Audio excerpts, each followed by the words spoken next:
Bigger, better, bolder. The cold, hard truth is taking talk to the next level. Right here on Bobo 89.1 FM, Cayman's community radio. We are still spilling the tea and committed to being part of the change that Cayman so desperately needs. Join Sandy Hill weekdays from 7:30 a.m. for Premier Access, Cayman Voices, Truthful Thursdays, and much more. Cayman's #1 talk show is now bigger, better, bolder, and more than talk. Getting results with hot topics, consumer reports, court exposés, and more. I've come to set the record straight. I've come to shine the light on you. Let me introduce myself. I am the cold, hard truth. Now, from the CMR studio in Grand Cayman, live, direct, it's the cold, hard truth. Now, join the conversation on 345-936-2626. That number again is 345-936-2626.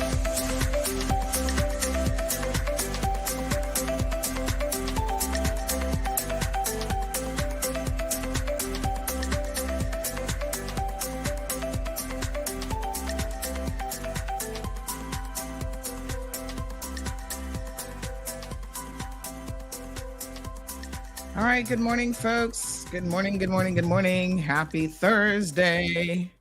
Oh my gosh, my apologies. I'm running a little bit late today. My stomach is a little bit off. So I was kind of moving a little bit slower than usual. But here we are, we show up to work. Whether we're feeling well or not, we're still here, honey chill. Yes, be thankful. Could be worse. I'm always thankful to just be able to get up in the mornings because, boy, some days you just don't feel like it. Yeah. I probably look a little bit rough too. I'm going to turn on my camera here in a second. I'm forewarning y'all. I didn't even get a chance to look in the mirror. So I'm not sure what you're going to see, honey chill. Y'all may be like, oh, God, Sandy. Lord Jesus. Oh, you know what? We're just going to give thanks. My goodness, so much is going on. But we're going to talk about it. Let me send out my links to everybody in WhatsApp world. Oh, somebody messaged me the other day to say, oh, please add me to WhatsApp. Oh, gosh, I'm just remembering that because, of course, I totally forgot to add you. I'll go look at my messages on the other phone later and I'll try to remember who it was. Oh, my. Okay, give me one quick second here.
All right, folks, what a mess. Beloved Isle of Cayman, here we are, finding a way to get up this morning, although we're not really feeling the best.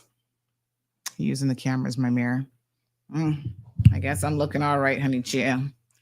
If I look like a hot mess, just ignore it. How are you guys doing this beautiful Thursday morning? Looks like we're in for a bit of rain, so make sure you walk with your umbrellas. More importantly, make sure you're driving with common sense so you can slow down and hopefully not have any accidents. Hope you guys are having a good day, but I know based on the messages that I received last night, a lot of you, the messages already coming in, honey child. A lot of you are not happy with the current state of affairs, so we're going to go through some of those things. I don't even know. There are times that I'm honestly left speechless by a lot of things that happen. And unfortunately, I do feel a sadness for this country at this particular time. But I have a job to do. And my job requires me a lot of times to set the emotional stuff aside. Although when you're talking about your country and your people, I got to be honest with you, it is very, very difficult to do that. So, it is a very emotional topic for me. Where do we even begin? So yesterday's show, gosh, my hair doesn't look too bad considering I didn't even comb it this morning. I just took it out and I was like, let's just go with the flow, y'all. Ooh, honey chill. Let us start with perhaps how we ended yesterday. And before we get to that, let's just say good morning to each other. Yes. As Caymanians, our parents try to teach us, some of our parents, not all, try to teach us some good manners. So good morning to Miss Patricia. Everton is here. Everton, I've not seen you in a minute. Where have you been? Good morning. Wee Wee is here. Diamond Princess is always here. Thank you guys so much. All of our regulars. Miss Vernita, good to see you. Leroy, sitting front and center. Miss Iva is here. Miss Iva, how's my mango tree doing, honey child? I'm hoping for a good crop this year. Robert, thank you, sir. Felicia Rankin is in the house. We have Janae. Good morning to you. How are you? Strong Wilt. You know what is so interesting is we have almost 300 people in the live stream. The numbers will keep going up. I think we'll probably get definitely to probably like over 600 today because a lot of people are interested in this topic. But we only have such a small fraction of people saying good morning. Oh, look, somebody's called me on the other phone. I wonder if they know we're on air. Good morning, caller. Yes. Sorry? No, ma'am. On air 7:30 in the mornings. Yes. All right there. Okay. Trying to catch me before I go on air. Too late for that now, honey chill. I tell you what, I'm going to challenge y'all this morning, 300 people now, to more of you to say good morning. It takes nothing off of you to say good morning. We've gone over 300. Can everybody just say good morning to each other? Can we all give each other a virtual hug? Strong Will asking for plenty sauce today. So everybody should enjoy the weather. Good morning to Miss Daisy. Miss Alba, buenos dias. Barbara G is in the house. Marshall is messaging us from Cole, Tennessee. Ooh, brr. Corrine is here. Travis is here. Travis, sorry. Says this should be an interesting show. Well, I guess that's why y'all are here, honey child. You're not here for a boring moment. Ay. Yes, it should be interesting. Good morning, Debbie. Yasmin, thank you so much. I appreciate that. Rough start this morning, but we're going to push on through. Good morning to Evelyn. She's enjoying her birthday in Dubai, of all places. Mess with you, honey child. Good morning to Miss Edith. She says, you look sad. Aww. I can't hide my feelings. I've never been a person to be able to hide my feelings, honey child. And you know what? I've never been a person to even try to hide my feelings. You know, my face shows it, and I don't think there's anything wrong with that, quite frankly, because it's part of just being honest. Why am I going to go around, walking around in life pretending?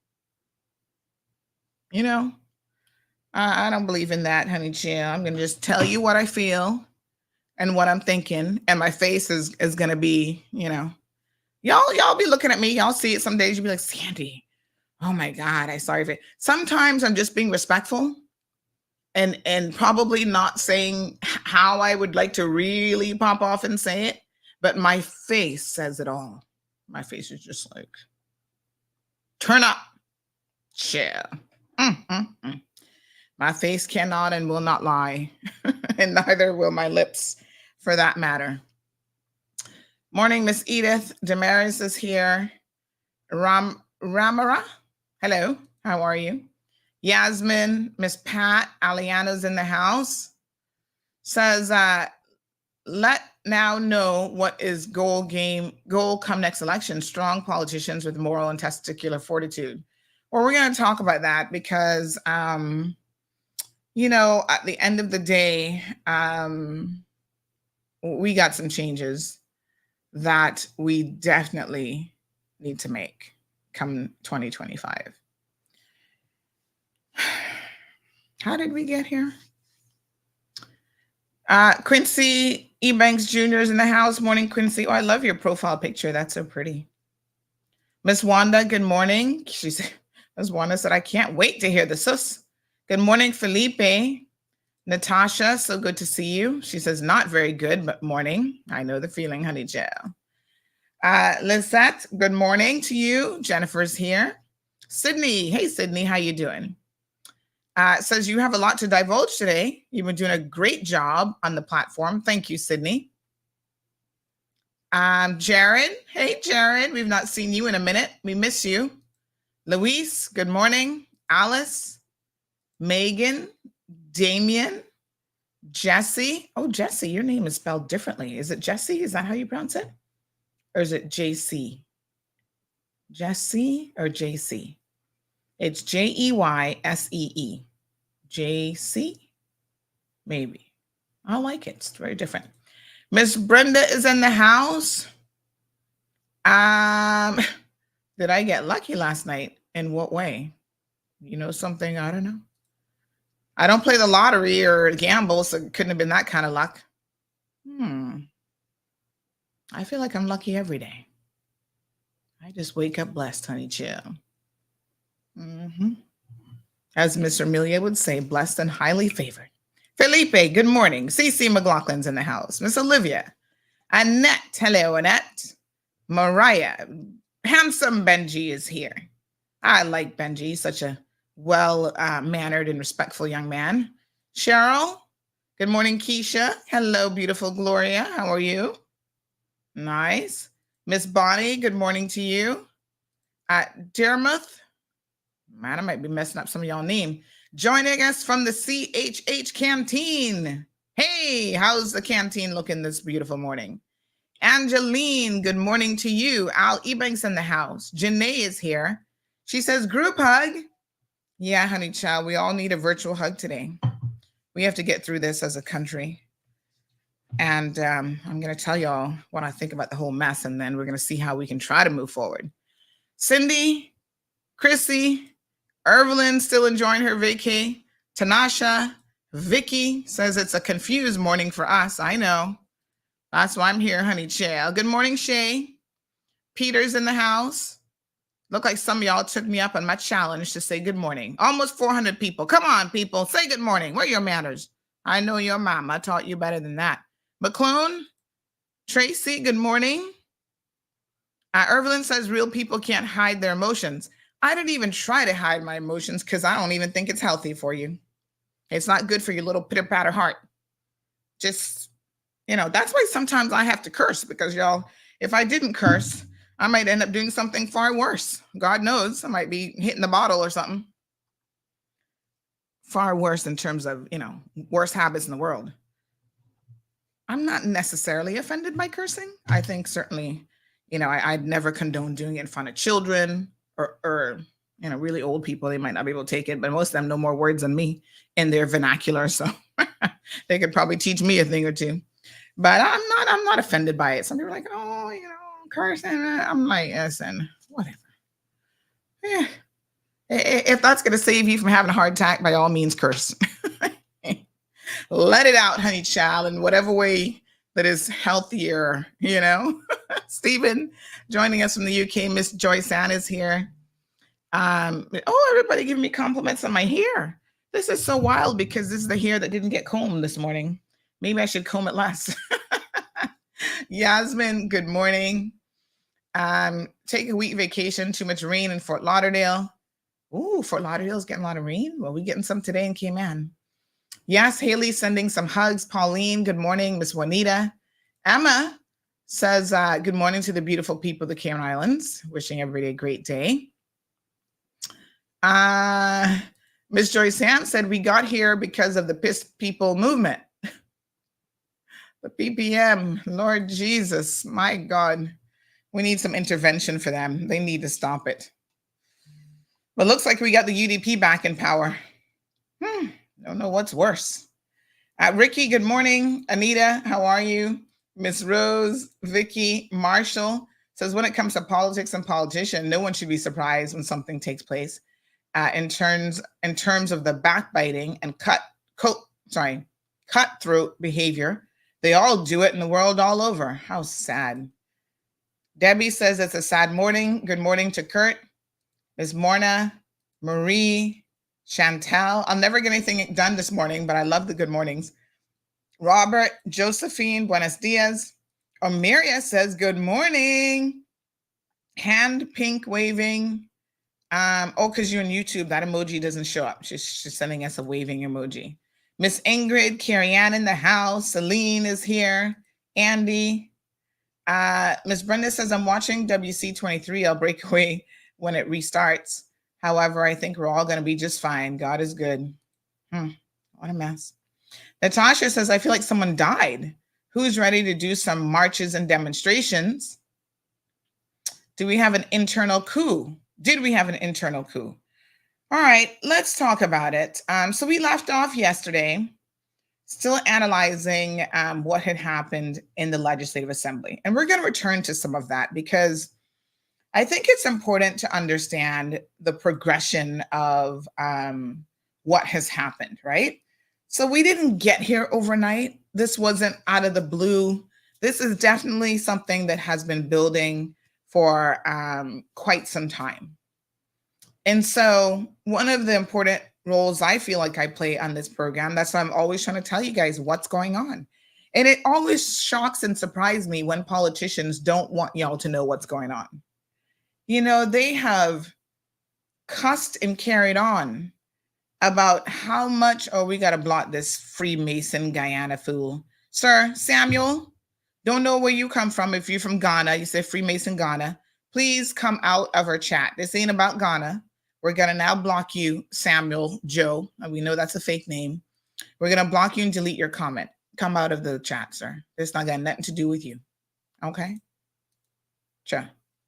Damn scammers. All right.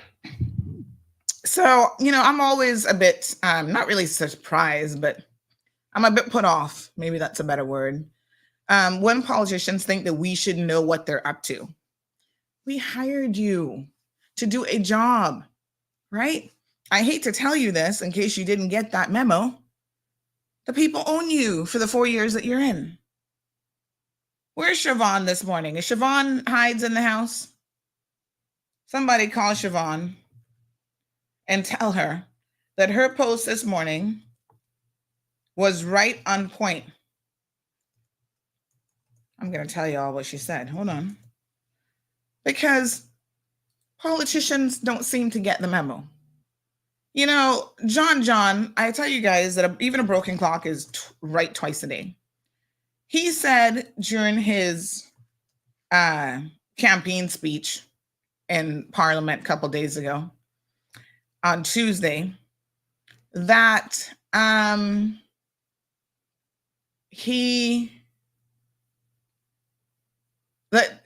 politicians are expected to give up their lives and their spouses, they're married to the work and blah, blah. I'm like,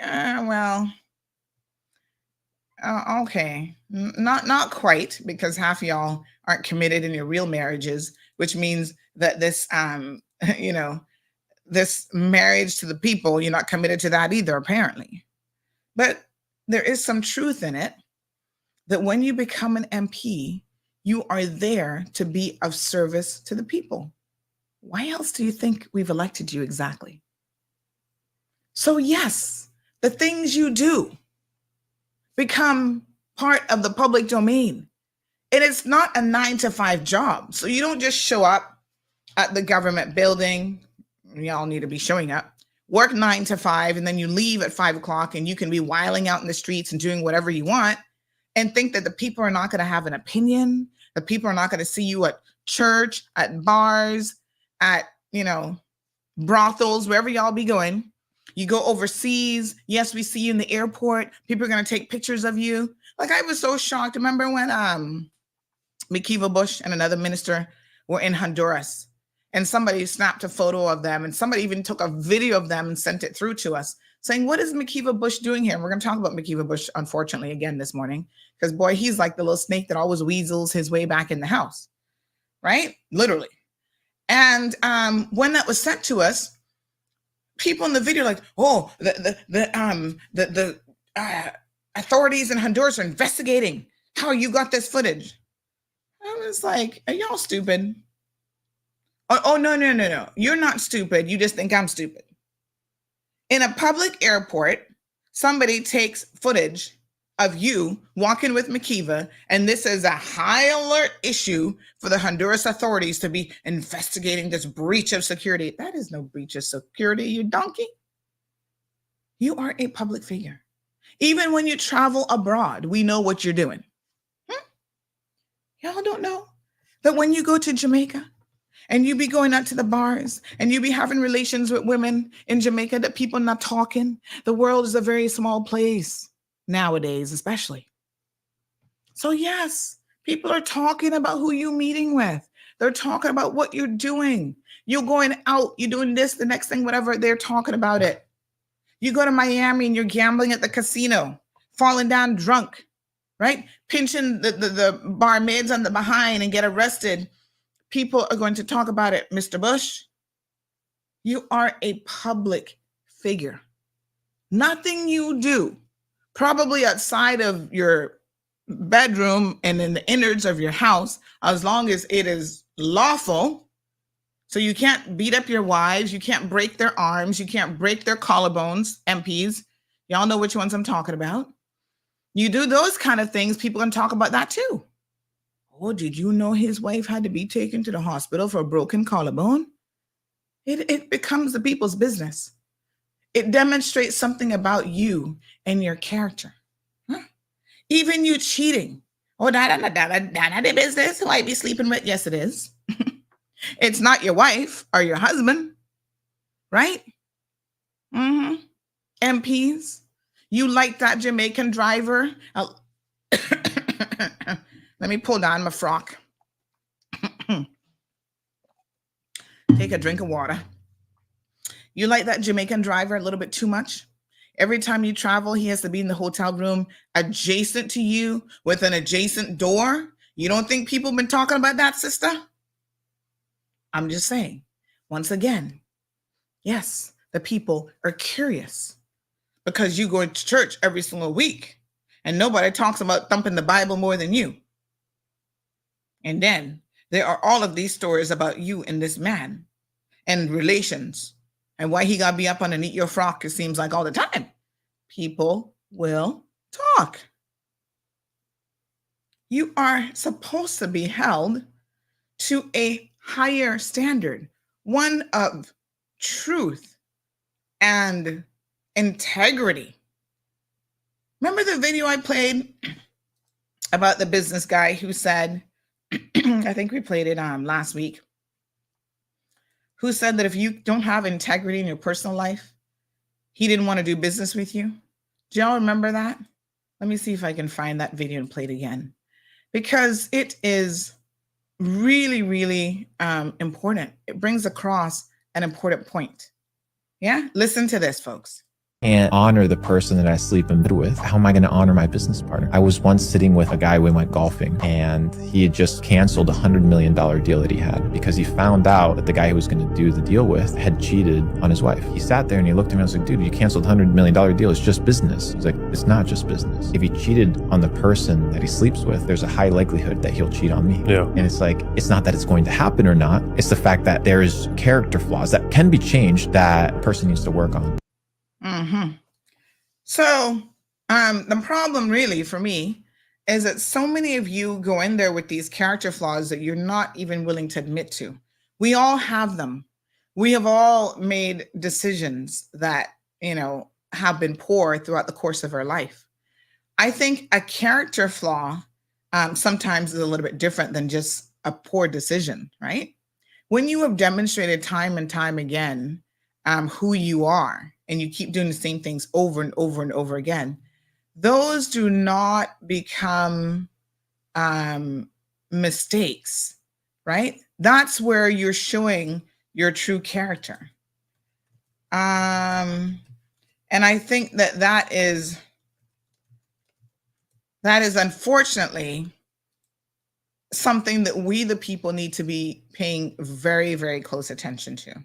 And we've seen it with certain MPs. You've had multiple DUIs. Obviously, you've got an issue with substance abuse. And we don't need MPs with substance abuse issues. The bar, as John said, the bar has been set so low that anybody can go in there, they think, and become an MP. What I'm challenging the people of this country to do is to please let us raise the bar. We're not talking about perfect individuals here. We are all human beings, and we are all subject to, our issues. We're all subject to poor decisions at times, right? But we should not be electing persons who the majority of their life story has been one poor decision after the next. It's been one calamity after the next. It's been no examples of actually a success.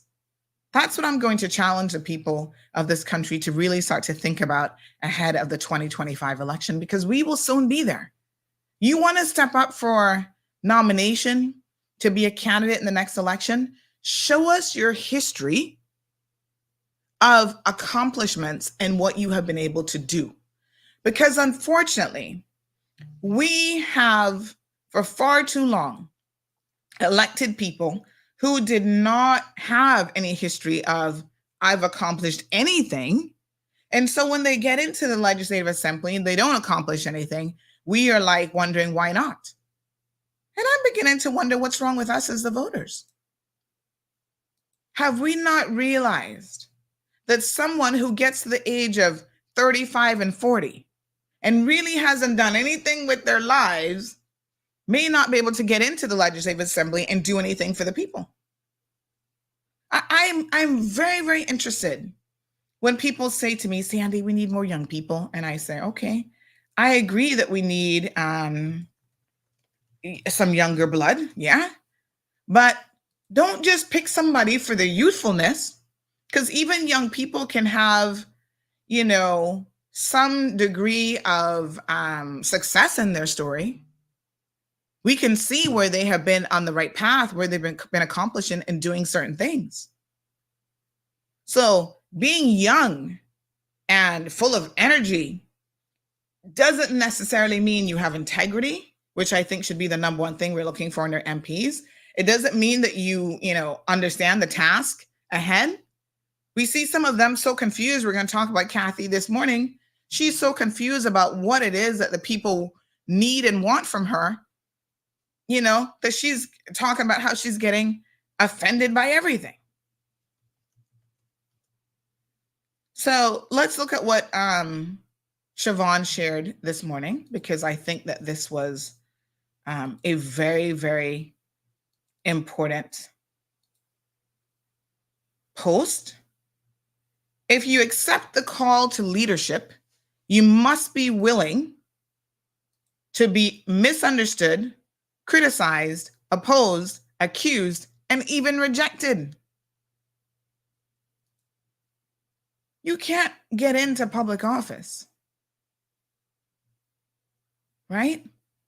And think that it's going to be all a bed of roses. That's not how it works. And you're getting all up in your feelings when people criticize you. People have a right to their opinions. Now, their opinions may or may not be factual, but you should not get up in your feelings about someone having an opinion of you.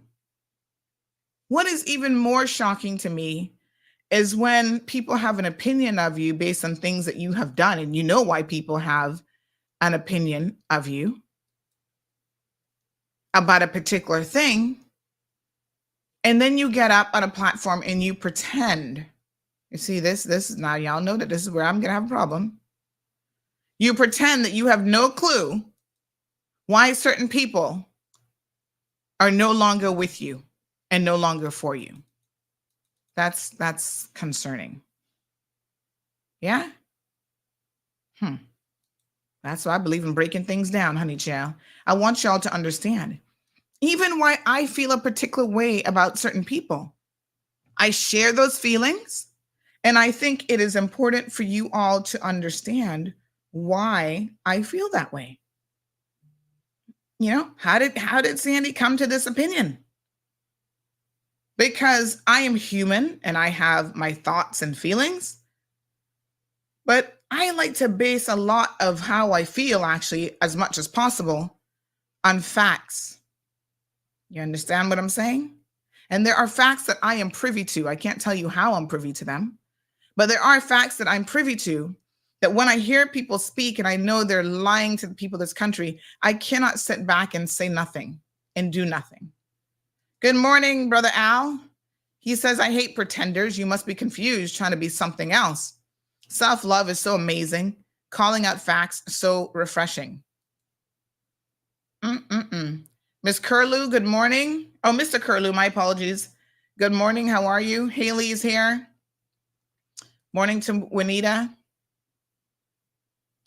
Marshall says it's something that has been going on from the beginning of the new government, that the new government took place.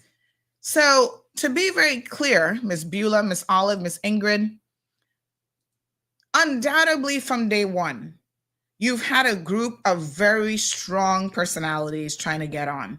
Now, I don't know how many of you have people around you, or maybe even yourself, that has a strong personality, but you know, when you put even two people together with a strong personality, normally you're going to have a bucking of heads, yes? People with strong personalities, because I'm one of them, so I get it. It's not always a good thing. It's really a question of how you manage it, right? And over the years, I have recognized that sometimes I need to fall back and I need to pull back. Even as a kid, you know, when you had to do group projects and stuff, I would get in there and I'd be like, okay, let's get this done. I'm ready to do it. I'm like, oh, whoa. Back up, honey chill. Back it up. Life has taught me by the time I got to university, I was much more reserved. I wasn't just jumping in there, taking the reins. I'm like, you know what? Somebody else do it. No. You go on, Sandy. Even want you to. No. Somebody else do it.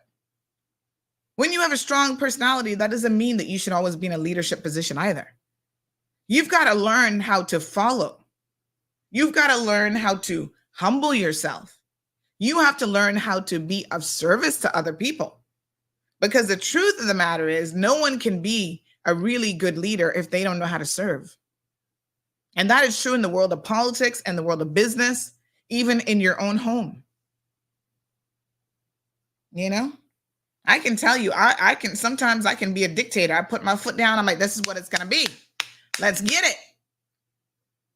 And I appreciate people who say to me, well, Sandy, you know, maybe you're being a little dictatorish right now and you need to fall back. And I'm like, yeah, okay. Let me have a think about it. Because sometimes we don't recognize these not so good traits in ourselves. We can see it in other people, but when it comes to us, it is hard to have what they call self-awareness. Yeah? So there is something to be said for having the ability to listen to other people, to put your personality differences aside. And I think that unfortunately with this group, that has never really been working out for them. And I don't know if it's going to change. Is Juliana O'Connor Conley going to have any more control over this group than Wayne Panton did? Does she have the special sauce? Is she a better leader than Wayne Panton? Does she have what it takes?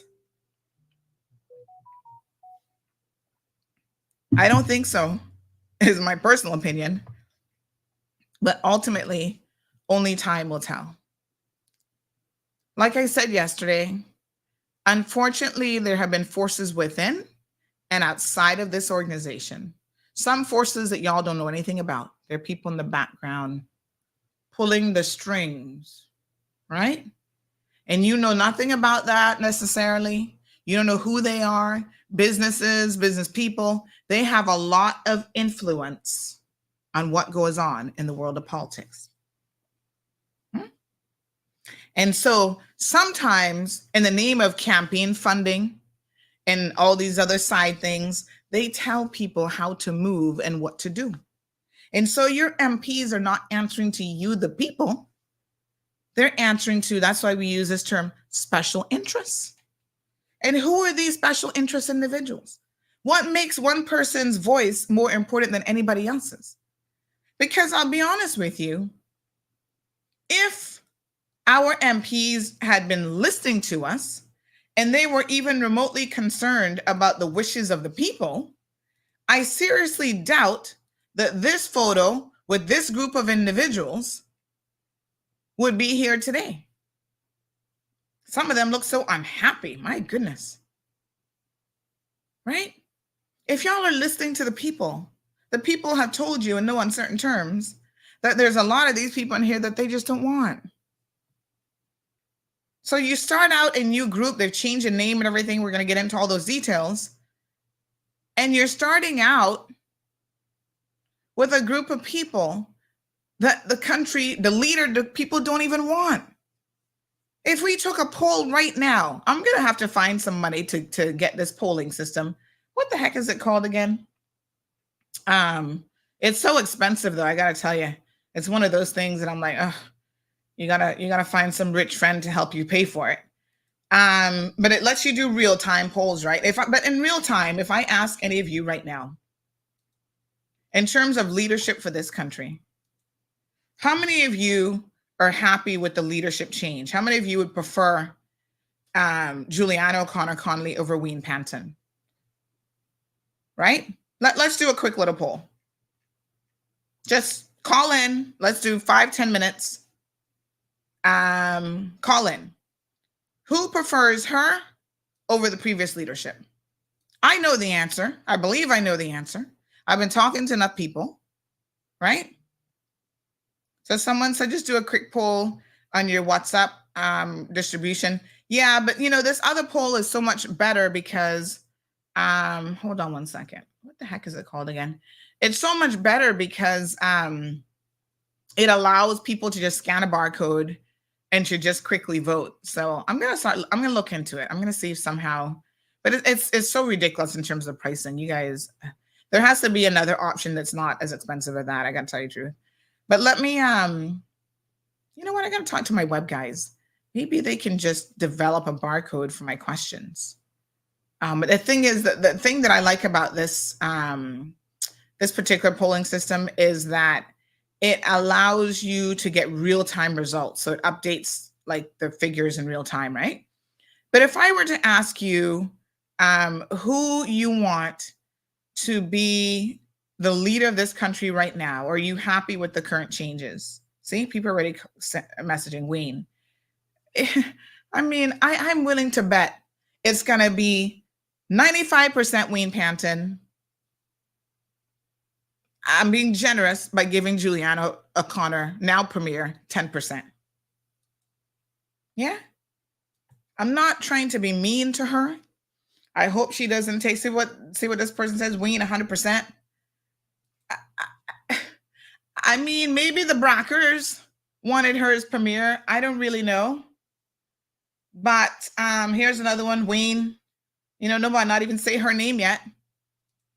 How many of you would prefer to have her? All right, let's go through it. Let's just go through and have a quick look, because in my opinion, if you're not prepared to listen to the people of this country, right, about who they even want to lead them, you got a problem. That's the God's truth. All right, hold on. I'm trying to get the name of this app. I might just have to bite the bullet and figure out how to do it. Okay. Gibson, good morning, says, agree with what you're saying. However, we didn't have good choices in some constituencies. For the people that were elected, you have a duty to represent the people who elected you, and jumping around issues when it becomes difficult isn't the answer. And I agree, Gibson, that we really didn't have a choice in a lot of different areas. So Miss Sophie says, nope. Chantel says, Wayne. Natasha says, oh, hell no, she's a massive mistake. Andrew says, no, it'll be a disaster. Siobhan says, do we really need a poll for that? Well, I mean, there are going to be people in her camp, and probably even her, who are going to say Sandy's being unfair. Sandy doesn't have the pulse of the people. So I need you, the people of this country, right now. Almost 600 of you in line, and no telling how many listen to the radio. I need all of you to tell me in your honest, your own words, what you want, what you wanted. Nobody listened to you, the people. Thank you, sir. This is exactly the one that I'm looking for. Yes. Right? Nobody wanted to ask you, even before this decision was made, what do you want? Can you imagine? You're working for someone, you're working for the people, and you never ask them with such a major decision, what do you, the people, want? Such a simple question. All these backdoor finagling in dealings and business people controlling these movements. From days ago, they knew that this was going to go down. That is why certain people could abstain from voting, because they knew the importance of their abstention vote. You know, Chris Saunders was ready to slide right back in there.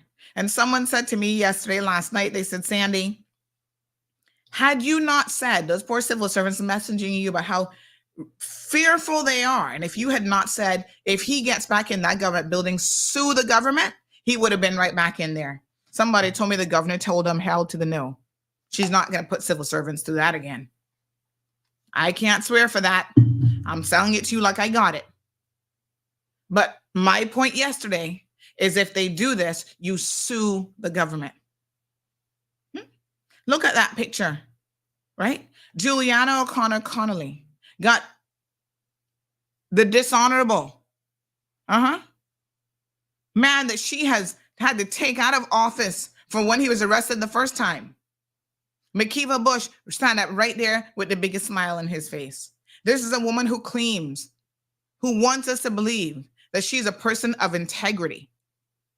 She's a Christian woman, and she stands behind, good Christian principles. There's no way.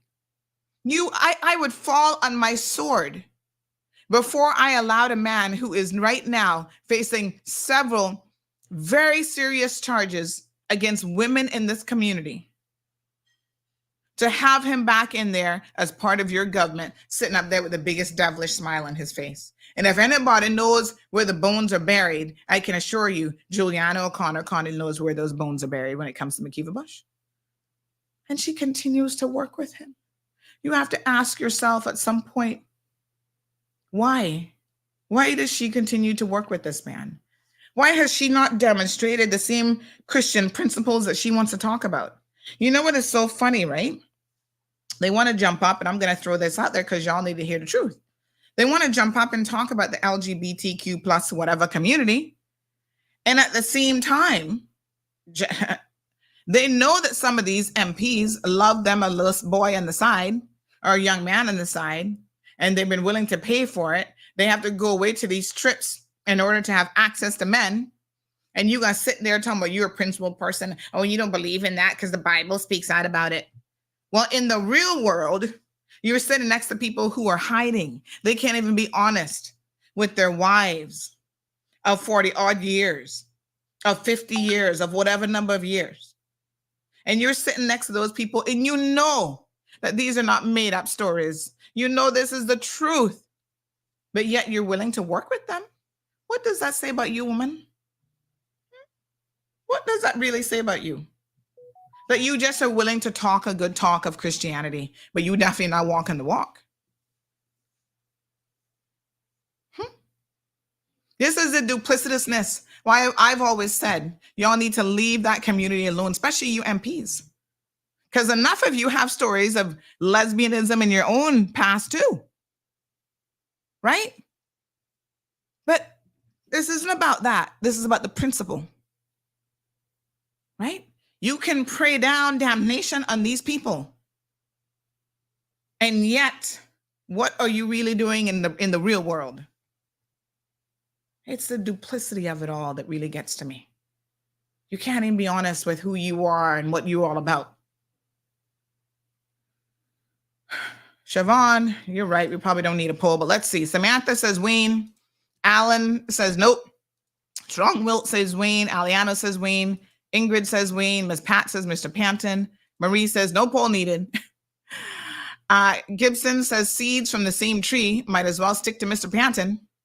Rough C says Andre. My problem with Andre, folks, is I think Andre has a lot of potential, but he is still new to this game of politics. I don't know how much Andre really, oh my God.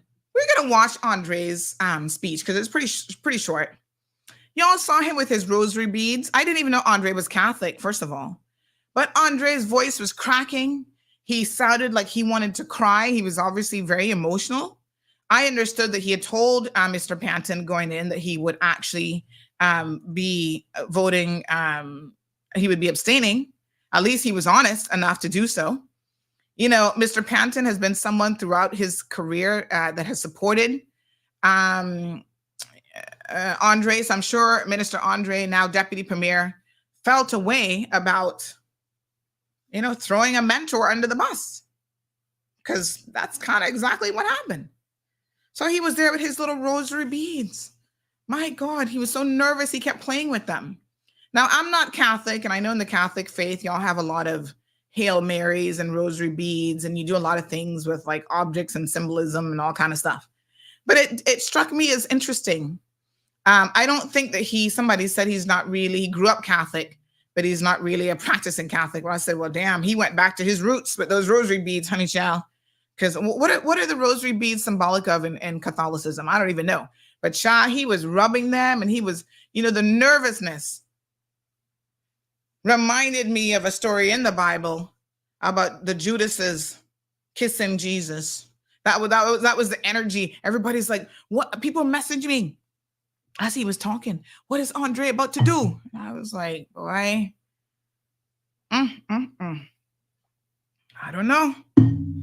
And then we saw what he did. Anyway, Wayne Panton says Caribbean Sunshine. Marie says we're not happy. Vanessa says Mr. Panton. Shamika says Panton all the way. Yasmin says Wayne for me. Debbie says Wayne for me. Natasha says we need Wayne back. He was honest and hardworking. He was for the people and the country, and we've lost an irreplaceable person, and our country should be mourning.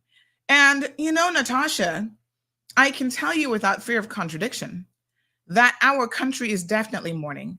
The messages I got last night were indicative of us having lost something significant, and the people feel it. And so when I was contemplating this morning, even what to talk about, you know, part of what I felt, and I, again, put my own personal feelings aside, I said to myself, you've got to acknowledge this morning how people are feeling. Because people want to protest. People are messaging me, Sandy, can we march in the streets? Can we protest? You know, how do we turn this around? Can we call an early election? I'm going to talk about some of the realities of the position and the situation that we're now in, right? But I feel and I hear what you all are saying. And it is important that the people that we have elected to public office are also feeling and listening to what you, the people, are saying, right? They want to say, oh, they don't even want to listen to this platform. That's because you don't want to listen to the people. That's why. It doesn't have anything to do with me. I'm bringing you the messages and information and giving people the opportunity to be heard. I challenge you, MPs, to show me any other platform. Let me go on this, open up this other tab over. Yes, so, okay? Show me any other platform this morning that has 600 people in the live stream, 576 to be precise. All right. We don't know how many listening on radio because nobody, can't gauge radio. But right now we have over 168 comments. Before this show is open over in a couple hours, that will probably triple or quadruple. The people are saying what they want to say. Angeline says, Mr. Panton, hands down. So if you're not even willing to sit there and listen to the people, what is the point of you being an elected official? Huh? Cameron says, if you haven't seen the film Animal Farm, I recommend give it a watch. All this fiasco will be a lot more relatable. Barbara says, Mr. Panton. Perla says, as the education minister and now as premier, will we ever see her in any action? Surprise me, please. Leroy says, if not Wayne, make it Heather. Heather doesn't want it. I can tell you Heather wants none of that. Heather didn't even want to run for office, if truth be known. She is a community worker and she enjoys and loves working in her community, but Heather don't like this kind of stress. Cece says, Mr. Panton. Sue says, Wayne Panton. Caribbean Sunshine says, this government is a disaster. Daisy says, Mr. Panton. Edith says, no, happy people have not realized yet why all these MPs never wanted Panton as premier. What? Happy people? People? What? No. Happy people have not realized yet why all these MPs never wanted Panton as premier. Miss Edith, I'm not sure. I'm not quite sure that I'm understanding what you've written, to be honest. So feel free to clarify that. Chi says no for Juliana. Natasha says, I think that people need to come together to put candidates forward in each district or election that are actually good. Sabrina for premier says, John Smith. I'm going to challenge you here, John. Although I think Sabrina is doing a really good job, no first-time MP should be a premier ever. They're not ready. And that's no criticism on anybody. I've heard of people who were interested in running, who've been partners in firms and ran all kind of businesses. You need to get your feet wet. Don't take that as any sort of an insult. Yeah? Get your feet wet first. Miss Marion says, Sandy, we're going to vote for you to run for election. Don't bother, please. I would encourage you not to do so. We all have a role to play in this process.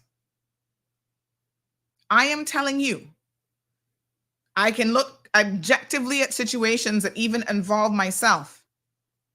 And the best place that I need to be and that I enjoy being is right where I am. You're right where you're supposed to be. Can we get a hallelujah up in here? Hallelujah. Yeah?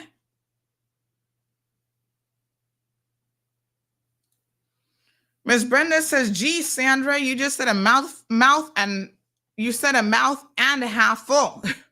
Good morning to Miss Joy. Mr. Panton says, Barbara. Oh, I think I read that one already. Sorry. I want to double count now. Y'all be like, Sandy, try to double count. Nope, I'm scrolling. Sophie says, Pill Everywhere is the Pill app. What is that? How did this happen? Says Chi-Chi.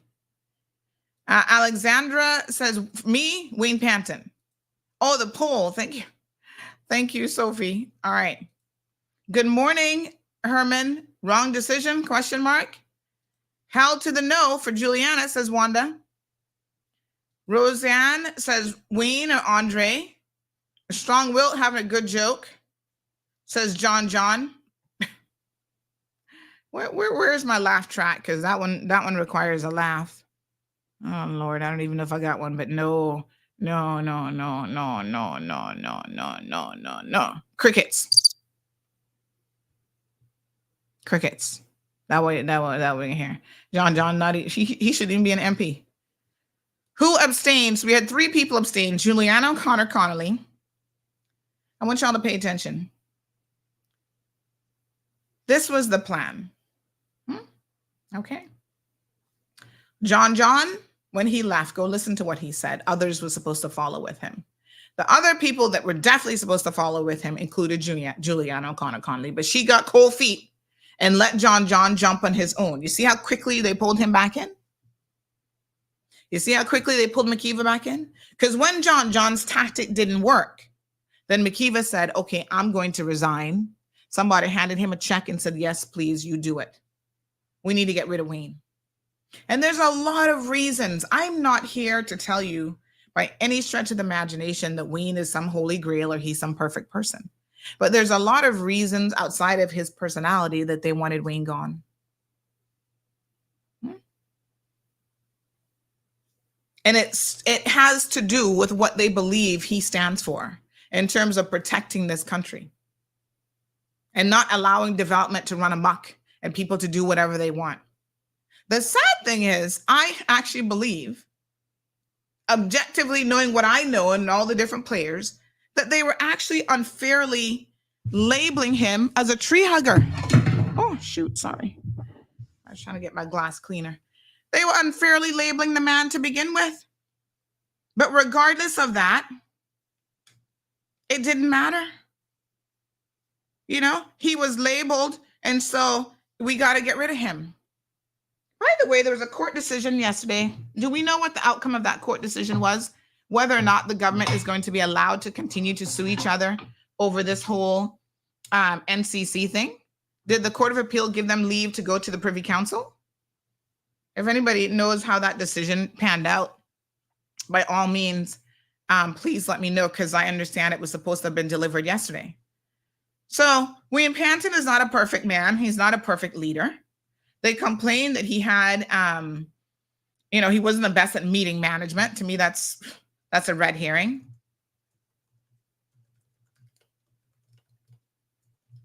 And so, having said that, no one could really articulate to me what the real problem was with Wayne. And a lot of what they said and a lot of things that they were saying, number one, either weren't true or just didn't make any sense. But I know that he had a difficult time controlling uncontrollable individuals. Everybody went in there with their own agenda, no collective mind, didn't want to work together. They all were about me. So Natasha, 3 people abstained: Juliana O'Connor Connolly, Chris Saunders, which is so funny to me, and Andre Ebanks. Chris Saunders sitting on the other side with the PPN and abstained. I am sure the conversation after that vote, must have been what the you know what.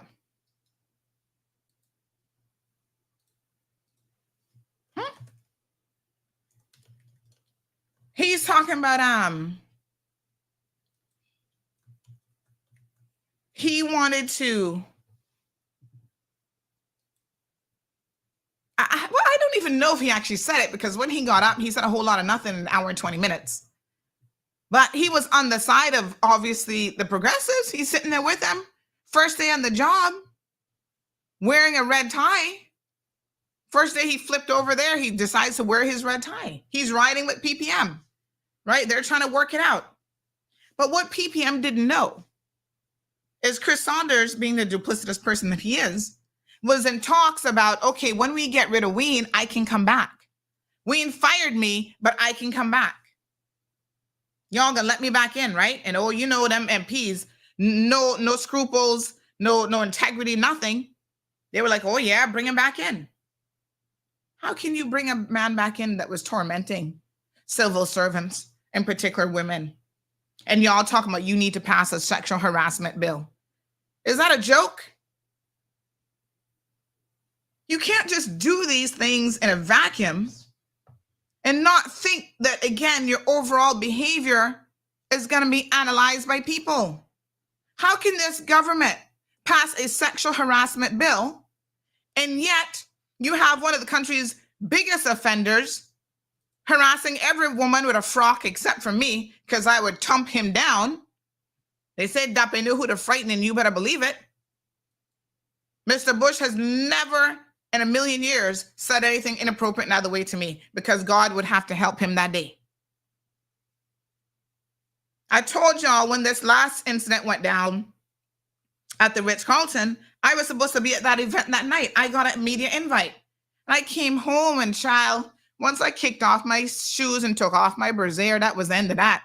I was like, Lord have mercy. I'm not going to shower and dress up again and try and put on a little lip gloss. I just couldn't be bothered. But it's a good thing. You know, they say sometimes things happen for a reason, and I believe it. It's a good thing I was not there, because I'm telling you, I would not have stood there and tolerated this man feeling up women with his drunken and sloppiness, right? Biting people. What kind of foolishness is this? Yeah? When I see stuff like that, I'm thinking, oh my God, what if that was me? What if that was my daughter that this man was doing that to? I would have kicked him down the stairs. So the good Lord knows that I'm not designed for no prison life. So he kept me out of harm's way that evening and did not make me go. But you can't continue to ignore this man's decades-old history of what he has done to women. And you talk about, oh, this government is prioritizing a sexual harassment bill. Really? We might have to use it against some of your MPs first and foremost. So they were going to take Chris right back in. And I'm telling you, we would have to protest it then.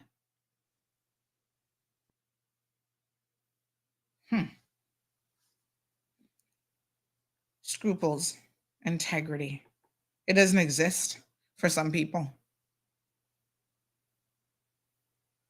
Rena says, who do you think are the real puppet masters for this group?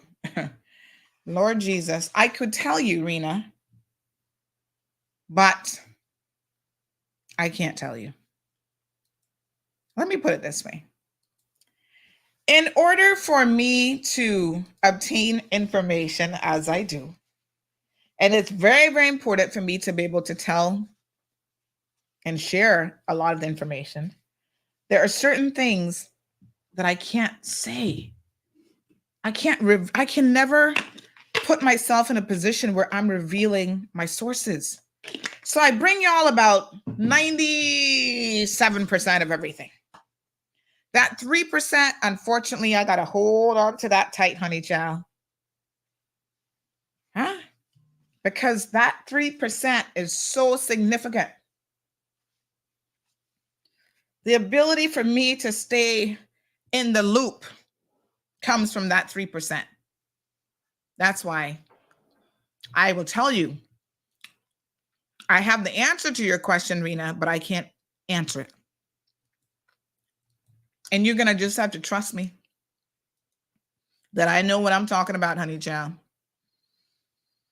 It was so funny because the same group seemed to have in their head that, Ween Panton telling Sandy this, not next thing. I used to laugh at him. I'm like, sometimes Ween be calling me, ask me, where did I get that from? And I wasn't telling him, you know. Just like I knew that when they were talking the other day, Ween Panton was willing to step down, you know, before all this. And he was saying, give it to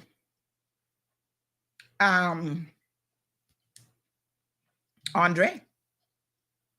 I think Wayne wanted to do that because he believes that Andre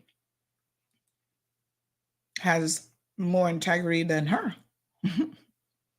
She refused. She refused. That says a lot about her. She just wanted that premiership again. She just wanted that premiership again. Simple as that. She wants her multi-million-dollar school for the BRAC with no business case made for it, none whatsoever. Someone says rosary beads in Catholicism are used as a tool for prayer and meditation. Each bead represents a specific prayer, as usually the Hail Mary, with larger beads indicating a change in prayer, such as the Our Father. Oh, y'all Catholics got too much to try and remember. Their sequence of prayers and meditations on the mysteries of Jesus and Mary's lives encourages reflection on significant events in Christian theology. Wow, that's a lot. The rosary is both a symbol of Catholic faith and a means to seek spiritual comfort and guidance. Okay. Person goes on to say, if Chris got back into the government building, wouldn't that be tantamount to creating a hostile work environment? All I know is y'all would have a good case for suing somebody. I'm telling you, that would have been a hell of a lawsuit. Auntie Sandy, just tell Rena Mac is running the show. That's according to listener. That's interesting. So someone is telling me we can set up a poll. So let's do it. We'll do a poll, a more formal poll. Person says Wayne over that political prostitute any day of the week, any hour of the day. She can't be trusted. She will sway any direction that suits her personally. I was already annoyed with her keeping Minister of Education, then Deputy Premier. I certainly don't want to be heading to the heaven she's going to. It is unfair that PPM got 12 years without interruption to do their damage, yet Wayne was not even given the chance to finish his term. After Chris didn't get a position in the new government, he ran to Alden House 1 a.m. Complaining all dumb is. Oh, 1 a.m. this morning? Wow. Everton says, I don't live in your country, but I enjoy listening to your program, and your show is one of my favorites. But when you have the Premier Panton on your program, it's a breath of fresh air listening to him. So I would say bring him back if you guys could. Well, he's no longer Premier Panton, unfortunately, Everton. But I'm going to pass this on to him because I think he needs to continue talking to the people. He needs to continue to be here. He has now, and we'll go through all the details of what's happening, but he's now, at least in theory, accepted the speaker position. I guess that's a consolation prize. But they've removed him completely out of cabinet, which I think is so incredibly sad. Sad day for us, really. So I'll share your message. I don't know what Mr. Panton is doing this morning. I feel like we should probably just call him to let him know, we're checking in, but I'm not sure how he's feeling. I know a couple of days ago, he actually wasn't feeling well at all. On his birthday, he was actually at the doctor's not feeling well. All this is stressing the poor man out. Marjorie says she can't take the BS anymore. Alice says Wayne all the way. Good morning, Johan. Johan says UPM is effectively the PAC crew that's been in charge over the last 24 to 28 months. The difference is MP Wayne Panton plus Chris Saunders are not the original leadership duo who were premier and deputy. Well, I think that, it's more than that. Even the change of the name has really gotten under my skin and irked me in a different kind of way. I don't know whose idea that was, but it's a little bit too close to UDP for me. It feels UDP-ish. And people are saying they're even wearing green and stuff, which were UDP colors.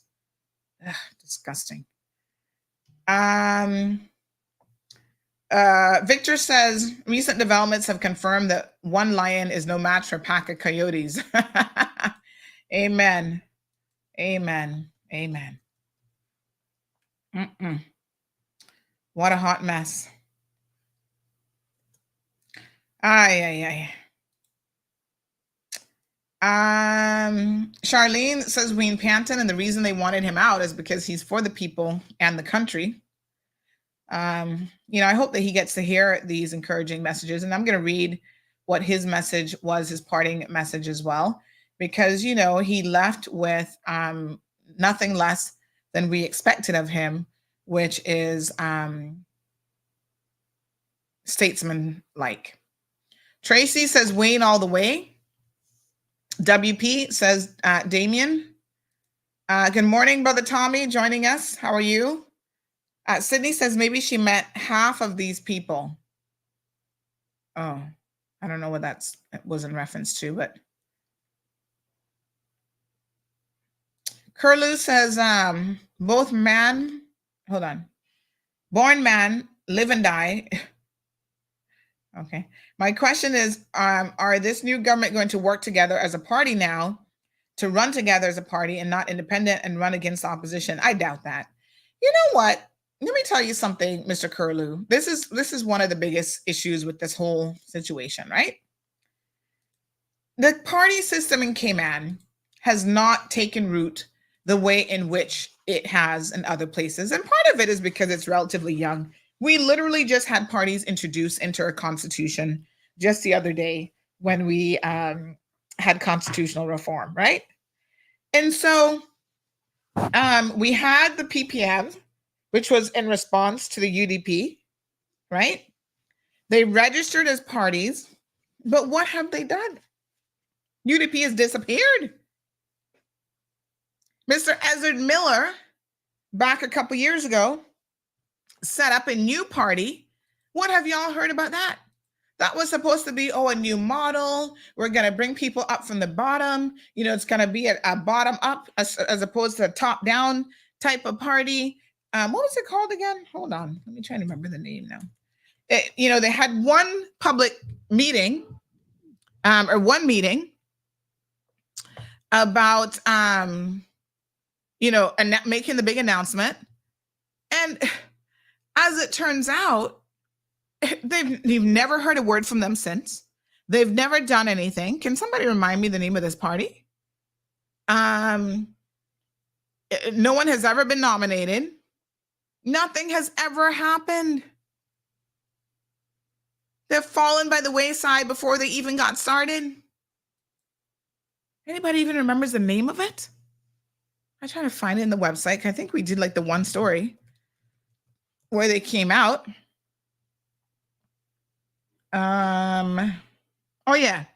People's Party opens headquarters back in November of 2020. What happened to the People's Party? You see, y'all looking at me this morning like I'm crazy. Y'all like, People's Party? What you talking about, Sandy? Y'all don't even remember it. It was a one-off situation. Yeah, let me show it. Let me share the screen. Hold on.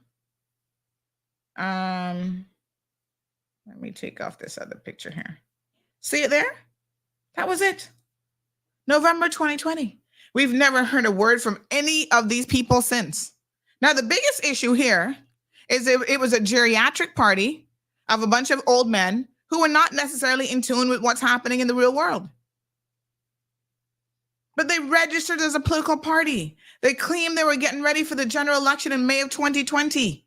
They did not run, other than Mr. Ezard himself, they did not run a single candidate under this so-called Cayman Islands People's Party.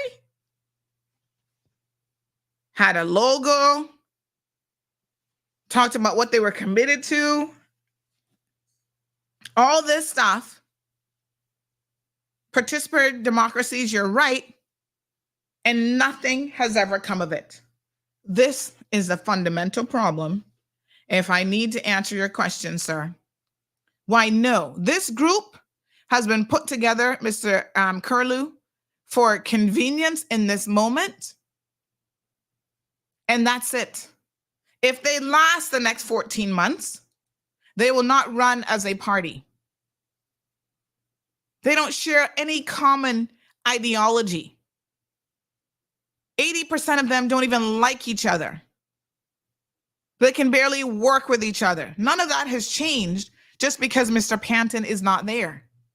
The other personalities are still there.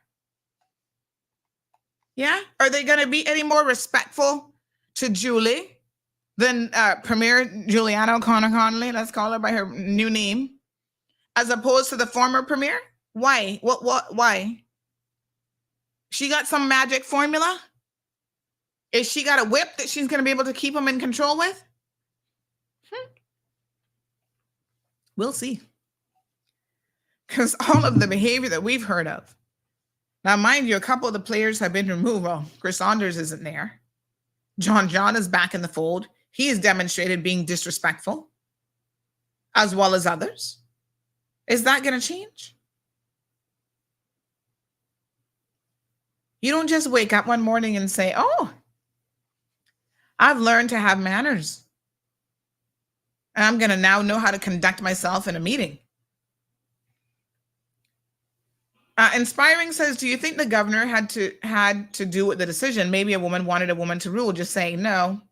She was there. I don't even think she was I don't even know when she got back on island, but she would have had nothing to do with this. They would have come to her and said, we have a new majority and here's what it is.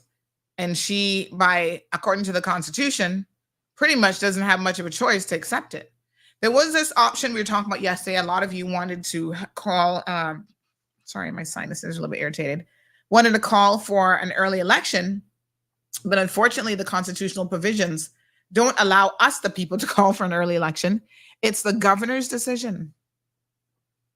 And it's only in the event where there is no clear and apparent majority. So this majority has come out and presented themselves. So she has to accept that this is the will of Parliament. It's a majority of them.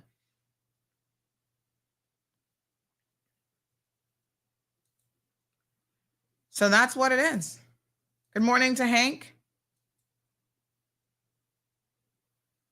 Mary says it was the passion from Andre. I really do respect him.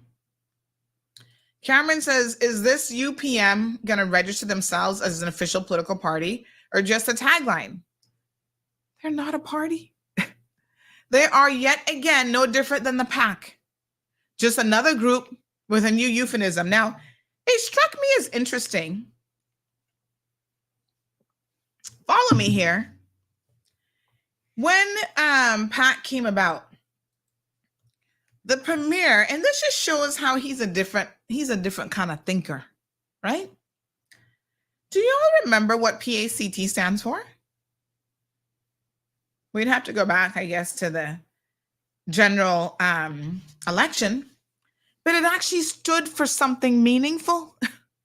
Help me out with the acronym if y'all can remember. Accountability. P was, what was P? I can't remember P, but we had accountability. C was, oh Lord. Y'all help me out here. Get the acronyms for me. But you know what I'm saying? What is a new one called? UP, people centered. What is UP? What? Accountability, and the T, was it transparency? This new UPM, United People's Movement. So generic. Just like UDP, PPM, back to where we were. It's like we've taken a step back, even in the naming of this group of people. Nobody impressed with the name. And everybody's like, where's the people in it? You put people in the title, but you've certainly not considered what the people wanted. So you're already starting out on a bad footing. Birds of a feather flock together, says Michael. No for Juliana. Debbie says Wayne. Moya says Wayne.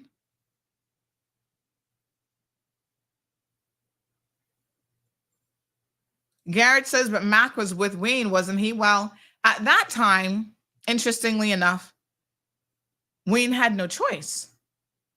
Now, the question is, does Miss Madam Julie have a choice? Does she need Makiva? I don't think she needs him. So why is he there? It's an interesting question. People-driven, accountable, competent coalition. Well, it actually stood for people-driven, accountable, competent, and transparent. That was what PACT stood for. Talk is cheap, says Chantel. David says, Sandy, re-election now. Unfortunately, as I just said, that is not going to happen.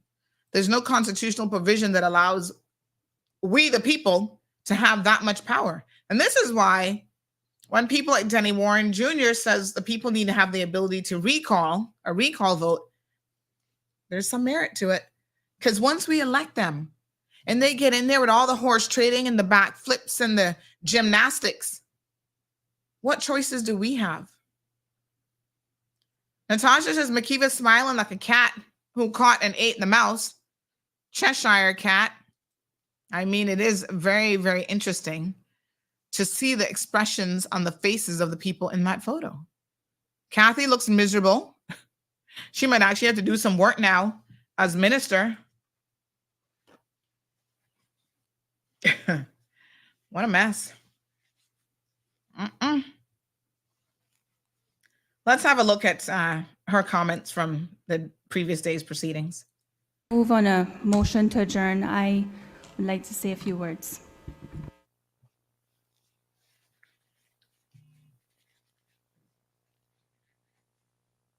All evening I have been up here writing, and I'm sure you guys have seen I have not been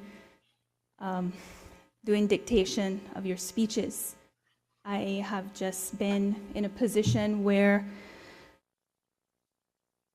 I keep thinking about constitutional reform. To be sitting here as speaker and to be seeing what's going on, I can't help but put on record that I think that we have to eventually get to the place where the speaker role does become a role that is autonomous. And while I was thinking about the speaker role and autonomy and constitutional reform, then I started to think about political will, and I started to think about all the different things that we need legislative changes on in terms of our constitution. And I know recently we had the Electoral Boundary Commission do their report, which I'm expecting will be tabled here at Parliament in the future.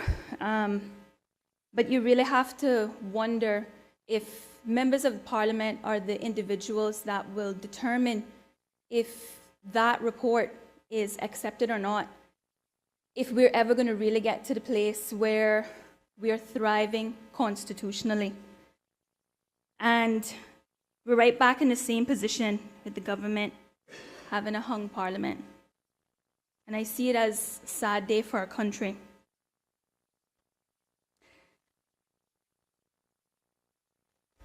And I heard everybody deliberate tonight, and I just keep thinking that it would only be fitting for me to remind everyone tonight. I actually came to Parliament over the weekend and took my oath of affirmation, and I was reading it over and over and over because I never want to lose sight on why I'm here. I, Catherine Ebanks Wilkes, do swear that I will well and truly serve His Majesty King Charles III, his heirs and successors, and the people of the Cayman Islands in the office of the Speaker of Parliament of the Cayman Islands, so help me God. And I was placed here as Speaker, although I've been beaten up by the media, because a lot of people seem to have this story that I wanted this position for money. What a lot of people are not aware of is that the government was put in a peculiar position with having the former Speaker resign and difficulty with finding consensus to elect an outside speaker. And while my decision to accept this nomination was one that took me out of my comfort zone, and I knew that I was going to have challenges with maintaining the support of some of my constituents, I promised myself when I took this position that every decision that I make would be for what's in the best interest of the country, not what is going to get me reelected. So I took the position of Speaker. Of course, it was an elevation, but it was also a huge challenge. And I'd like to think, no, I'm not even going to say I'd like to think, I know that I have displayed nothing but neutrality while I have been here. So much so that I locked my door this morning. I didn't want to speak to anyone. I didn't look out here to see if we had quorum. No one can say that I have interfered in this process, because at the end of the day, that is what the Speaker is supposed to do. I've been receiving calls and even threats, from a minority of the people that are saying that I should move from this position. And if it needs to be so, so be so. But at the end of the day, decisions that are being made should be made for what is in the best interest of the country, not just from me, but from every single one of you sitting in these chairs tonight. And last time I counted, it was much more than the one up here. And there was one thing that came to my mind last night, and I just woke up thinking about it. It just keep chiming in my mind.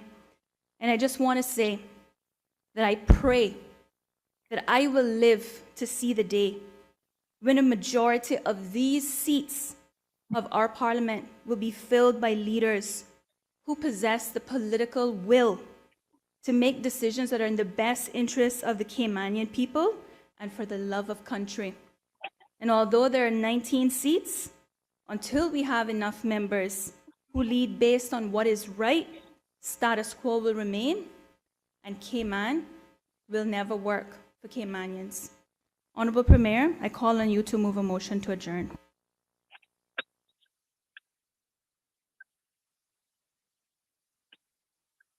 So much was said there, and I really hope that people take heed of their own words. Good morning, caller. Welcome to the program. Hi, good morning, Sandra, and good morning to your listeners. How are you guys doing? Not bad. How are you? A lot of people feel like they're in mourning this morning, but I trust me, and I'm just one of the many, as a Caymanian, as a voter, one of the many, and I'm not going to be long, but I just wanted to call and say that, and I've been off of the island until yesterday, but of course I have monitored this whole entire process diligently. And I'm just sharing something that was shared with myself. And in 2009, when, of course, the Constitution, I think, was passed, it was in 2009, when we, the people, went and voted for, and I can publicly say I never voted for the Constitution, because at that time, I was on my uncle's campaign. He was not successful that year, but I was on the campaign, and he sat down with us, the committee members, and he went through a lot of it with us, reading it, sharing it with us. And I remember him saying to us that, listen, guys, there's a group of people, there's a party of people that wants this Constitution to be passed. And at the end of the day, it's going to be for their own benefit.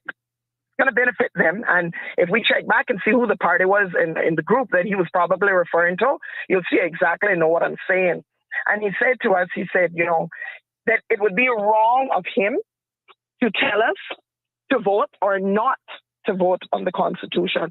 That would be absolutely wrong of him as a leader to say those words to us. But he said, what I will say to you all is that there's a lot of fine print writing in that Constitution that needs to be redefined.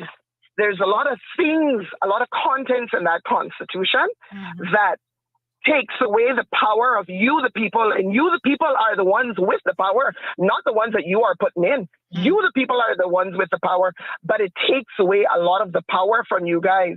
And then there's a lot of content in that Constitution, and these were his exact words, that I give it 10 years and you're going to see how it's going to start to destroy our country. And he said, that's all I have to say to you guys. You guys can make your decision based on that. And yes, so said, so done. Them old people would say, so said, so done. And he was absolutely right. That Constitution needs to be revised. Absolutely. That's where half of the problem is. And like I said, if we check back in 2009 and see who the party was and see who fought to get that Constitution passed, then we will truly understand and see really right now why they're still fighting for and just won't simply give up and step down and step aside. But I want to remind the people of Cayman, it's you that holds the power. It's not none of the 19 of them inside of there. It's you that holds the power. And it's time that you stand up now and start putting words into action and start letting them know we are the ones with the power, not you. We put you there, we will remove you.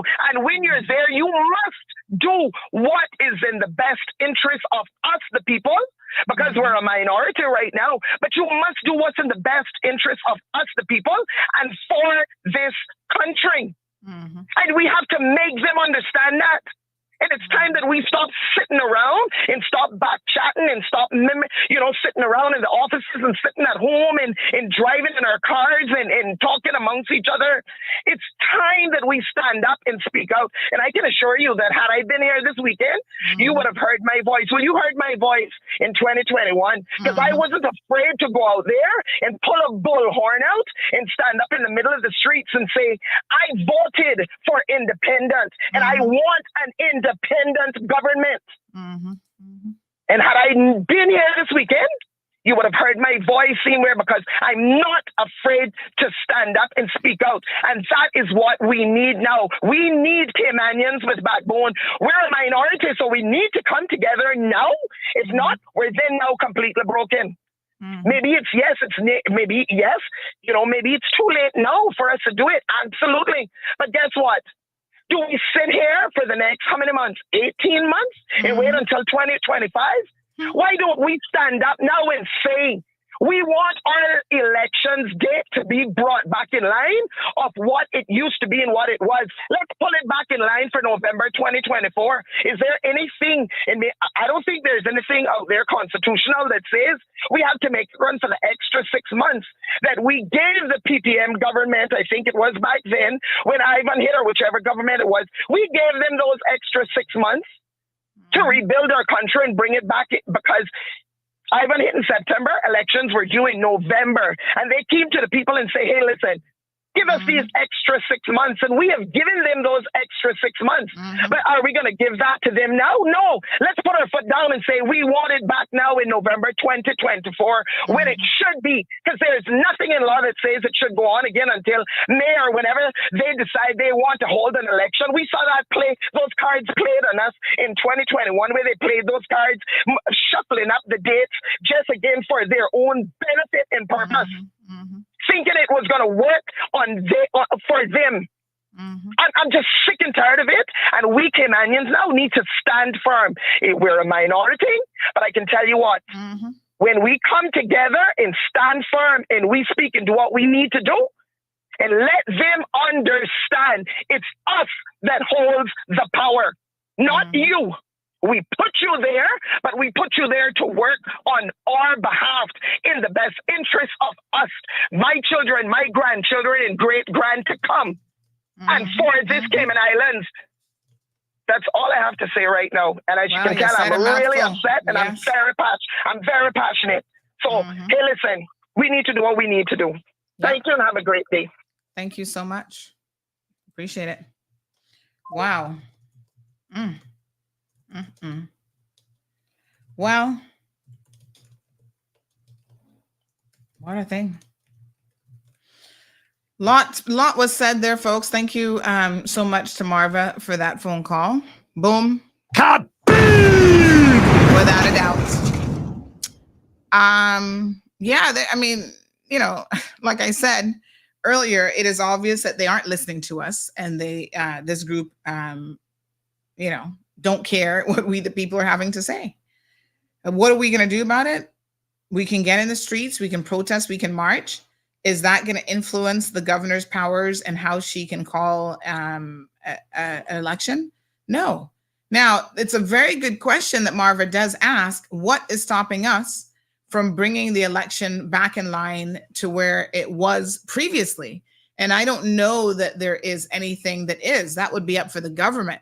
The sitting government has the ability. We can certainly put pressure on them to do so. They should all feel confident that they've done all the right things and that they can get back in. Call the election in November 2024. Y'all think you're doing such a bang up job? Let's do it. The people are ready to rock and roll. I saw Kathy Wilkes put up a video about, oh, we can't do it now because we don't have the budget and 6 weeks is too short of a time. You know, I heard nothing but excuses. Okay, Kathy, let's accept all of your excuses. What's the problem with having it in November 2024? Good morning, caller. Good morning. Morning. I know that I'm not your favorite caller, but anyway, just you can smile. You can smile. I can see you. You know. So oh God, I'm doing more than smiling. I'm actually laughing. I'm laughing with you. Yeah, you were asking for good morning. Yes. And I broke away from cricket to give you a good morning. So could I have a smile, please? Oh, that's what when you said WC23. I wasn't sure what you're watching. Hey, listen. Cricket. Okay. Something to keep them sane. I love my sport. So when they lose me, they can look in one of them and I'll be there. All right. Anyway, thank you, my dear. I saw the thing and I was like, what is WC23? Okay, now I know. Actually, it's actually ICWC. Oh, okay. Yeah, International Cricket World Cup. Yeah. Oh, wow. You know, like you have football World Cup. Oh, yeah. Yeah. So cricket has their World Cup too, and theirs falls in an odd year. So not the leap year, but the year after. Anyway, okay. Sandra, I just want to say that sorry.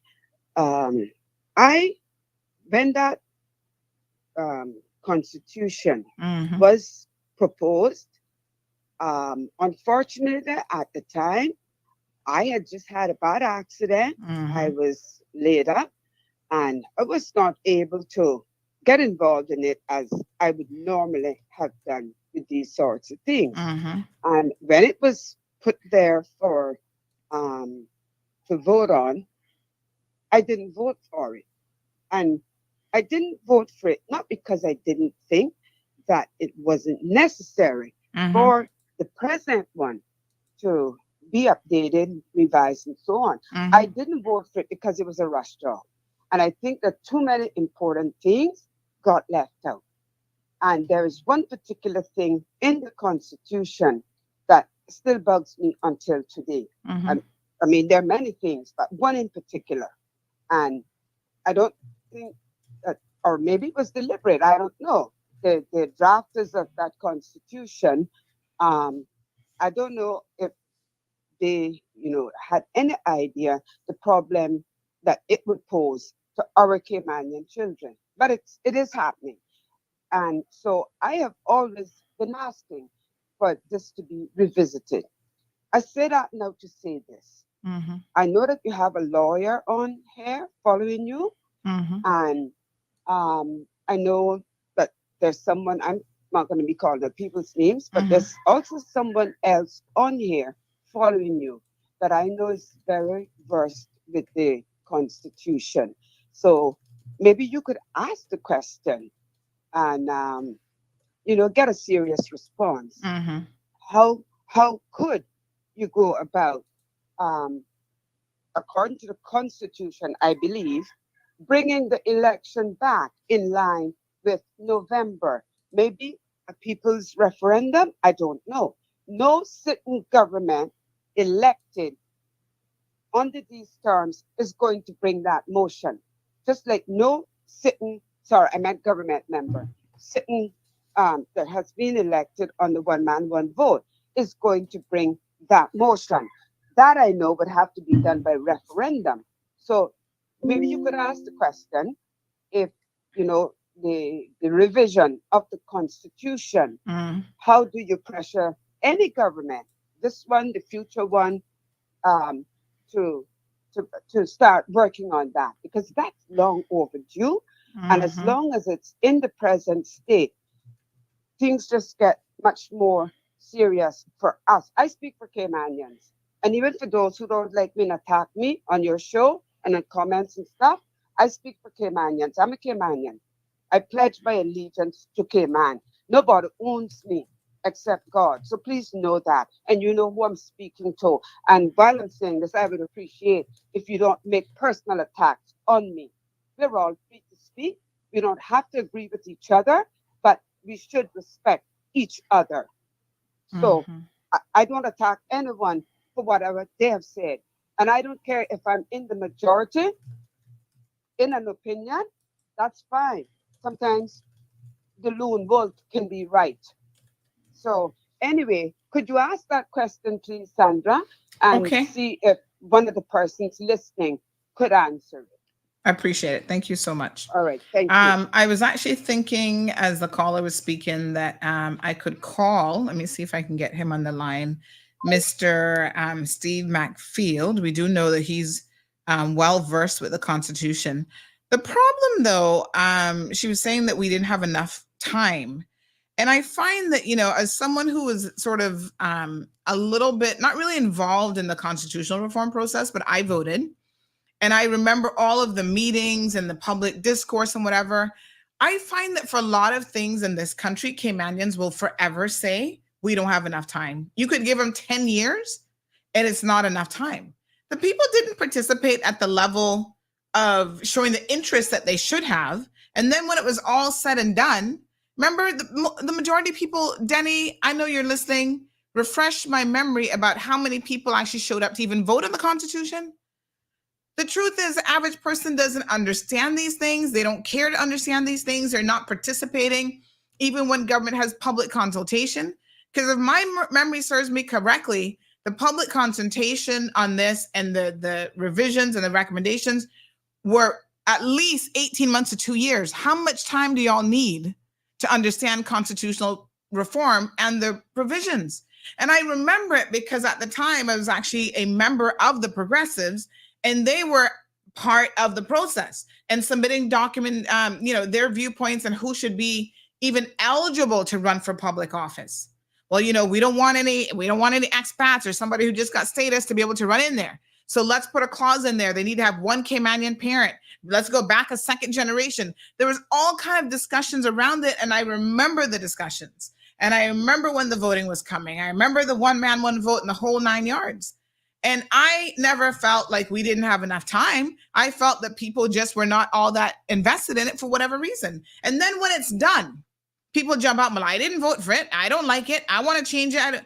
But where were you? Like Miss Brenda said, she was not well. She had a specific situation. She was in an accident. But 18 months, 2 years? How much time do the people actually need? Someone's asked me to please get back to the situation with Kathy. And, her comment about, she did make a subsequent comment about how, she can't support a early election because where on earth would we get the money from? I mean, listen to me. It is a valid point. I think there is a question of funding. What is this going to cost the people of this country? She says that not only the cost of the election, but we don't even have a budget. So, we'd be going into a new year at people not getting paid, them not having, civil servants couldn't get paid. They don't have any funding for NAU and all this other sort of stuff. Okay. Let's accept that as a valid point and a valid argument. My question is, even those of you who, she made comments like she doesn't like what she's seeing. She's been sitting there trying to remain neutral, blah, blah, blah. What have you been doing in terms of talking to your constituents? When was the last time you guys had a public meeting? Right? I'm just asking the questions. I can try to go back. I'm trying to go back and look at some of their social media pages. And I don't even see when they have been engaging or where they have been engaging with the people of this country. So I'm at a little bit of a loss to understand how most of them seem to think that they have been doing such a stellar job actually communicating and talking with the people. I think that they have really, quite frankly, lost touch.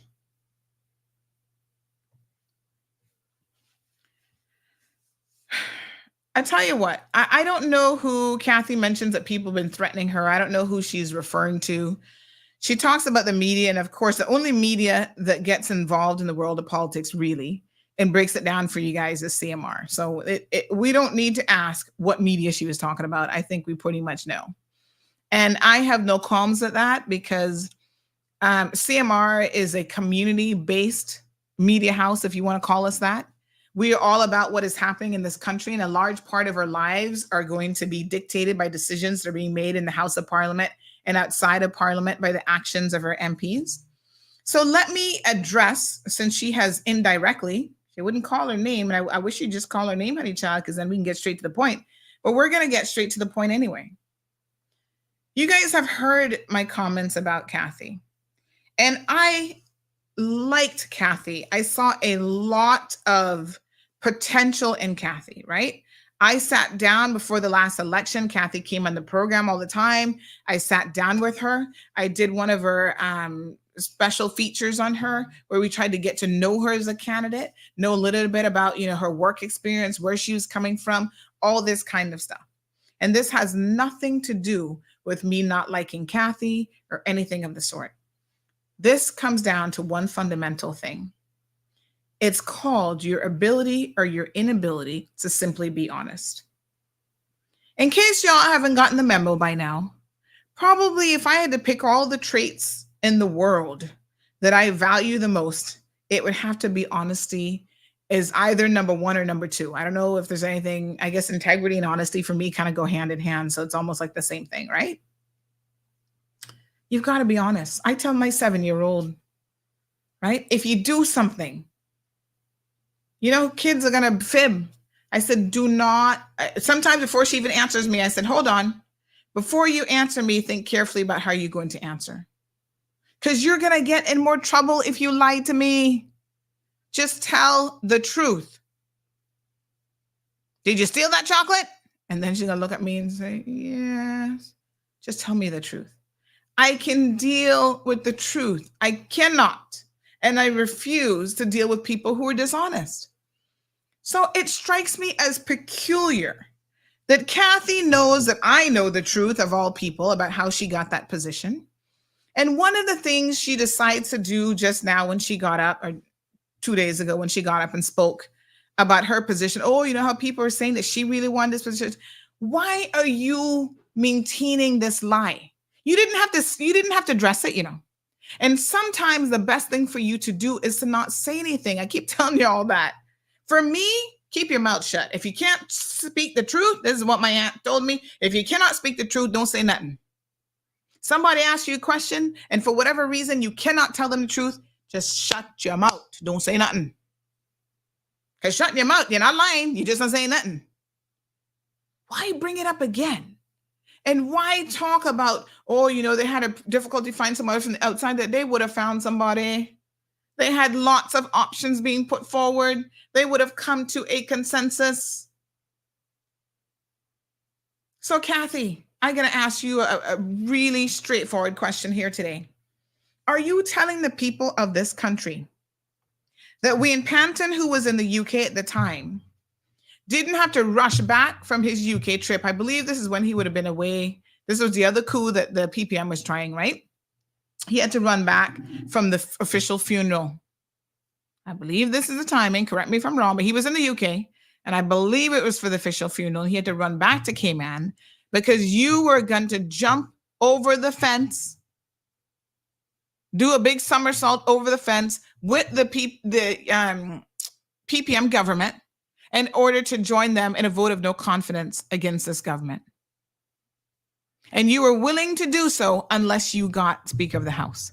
Just answer the question. Tell me that that didn't happen. Because then I'm going to call your female mentor, who's an attorney at law, on the phone and put her on the stand and say, tell me that you were not encouraging Kathy to run for this position, or you're a woman, you can do this, in your ear. Tell me the business people who are y'all backers that I have to get on the phone and say, people lying on Kathy? This isn't actually what happened? Don't make me call Wayne Panton and ask him in front of the entire country what actually happened, because I know he's not gonna lie. Stop lying and stop, holding your position when you know your position is not true. You didn't have to say anything about this the other day, because now you done gone and get me all riled up again about you and your lies. That's why you and I are where we are today, because you couldn't be honest about this, right? Whatever you wanted it for, whether it was the money, the prestige of being, the youngest speaker, whatever, I don't care. What I know is that you wanted it. You made it a condition of you staying with the PAC government. Why can't you just tell the people that and be honest? Because here's the problem. If you cannot be honest about that, my question is, what else can you not be honest about? Because to me, that is not something that is worth lying about even. Why lie about it? Oh, because it makes you look bad with your constituents?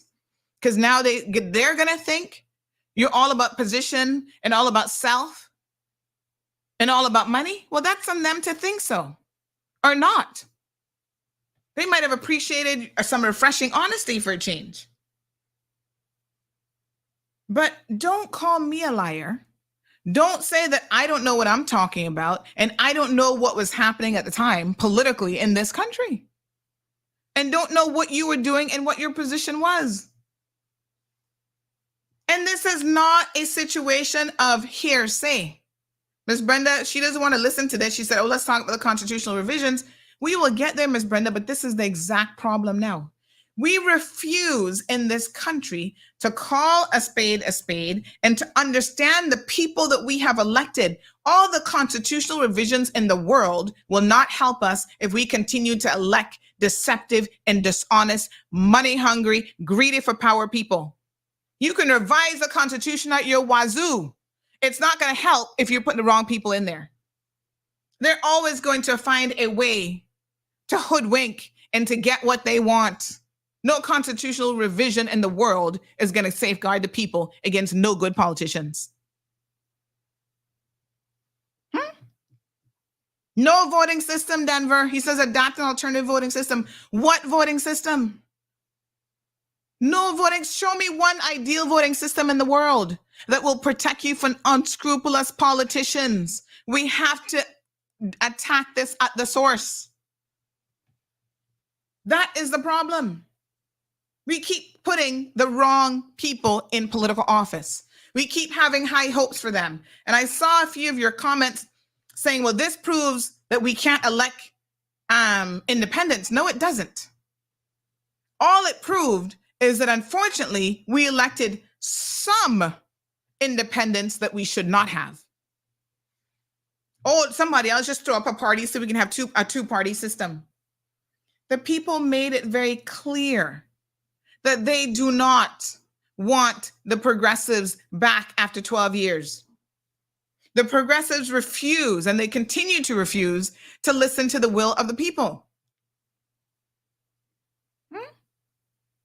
How is throwing up another party system the solution?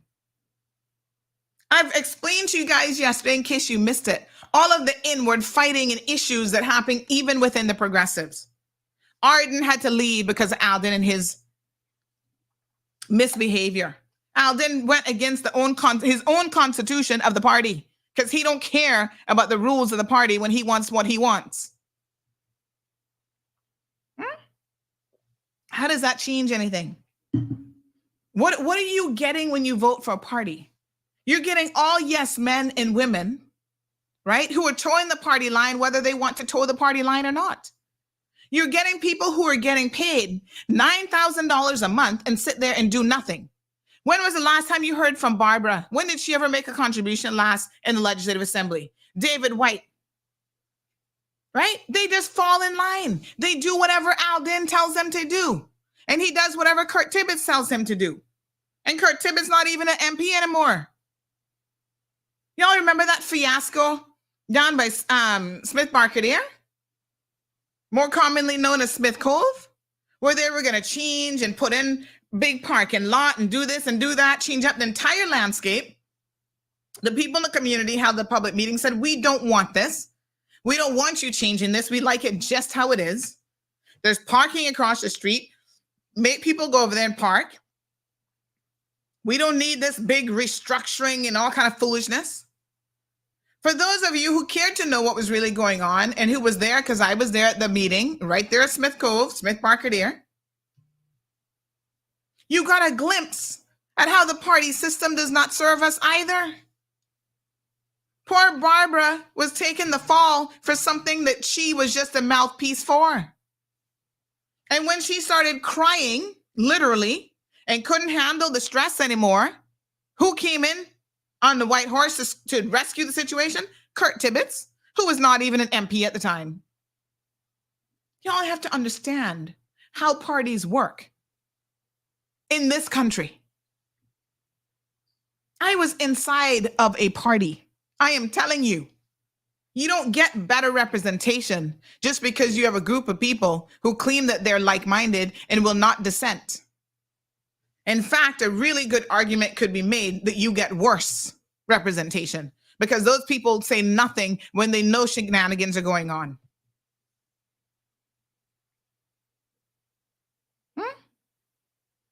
Do you really know, go pro Cayman, what you're voting for when you vote for the party? Right now, you have a leader who's leader of the progressives, Mr. Roy McTaggart. You think he's the one running the show just because you're voting for the party? And they say, oh, he's the party leader? Honey child, please. He does what Alden tells him to do. Alden is still the real leader of that party. And Alden does what developers tell him to do. When they were fighting for who was going to be the next leader of the progressives, Roy McTaggart, Joey Hugh, and Tara Rivers. You know how they resolved that? The same in fighting and back whatever. Tara, we're going to get you a nice cushy job over at Walker's. Y'all remember that? We broke the story and she claimed that we didn't know what we were talking about. It's so funny because that's exactly where she went. She did this whole video about how I've got many options. No, you didn't. You had one option. They instructed Tara, do not run again. The polls show that you're going to lose anyway. So do not run again. And what we will do is we will broker a deal for you where you get a job and you can ride off into the sunshine with your financial security and you'll be happy. Joey, you fall back, right? Roy McTaggart is senior. He's getting up in age.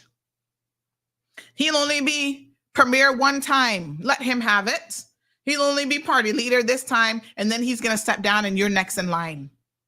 Let me tell y'all something. That is not how the constitution of that party works. It's supposed to be that anybody can run for party leader and be nominated and have a fair chance. But they've already got the hierarchy figured out. All the horse trading within the party has already been done and dusted. The party system is no better for this country than the non-party system. And what we have happening here, folks, is a lot of people simply doing as they are told within the party structure. You think that's any better representation?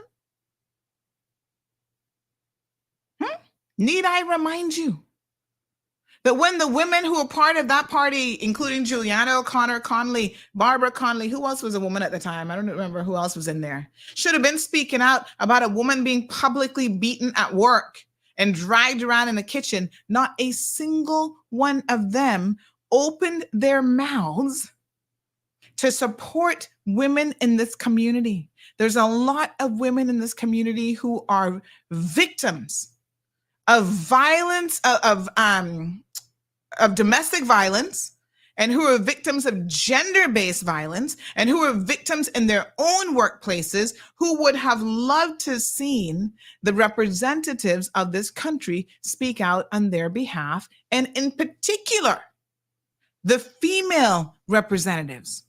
That did not happen because they were not instructed to open their mouths, and they do as they're told, and they do as they are instructed.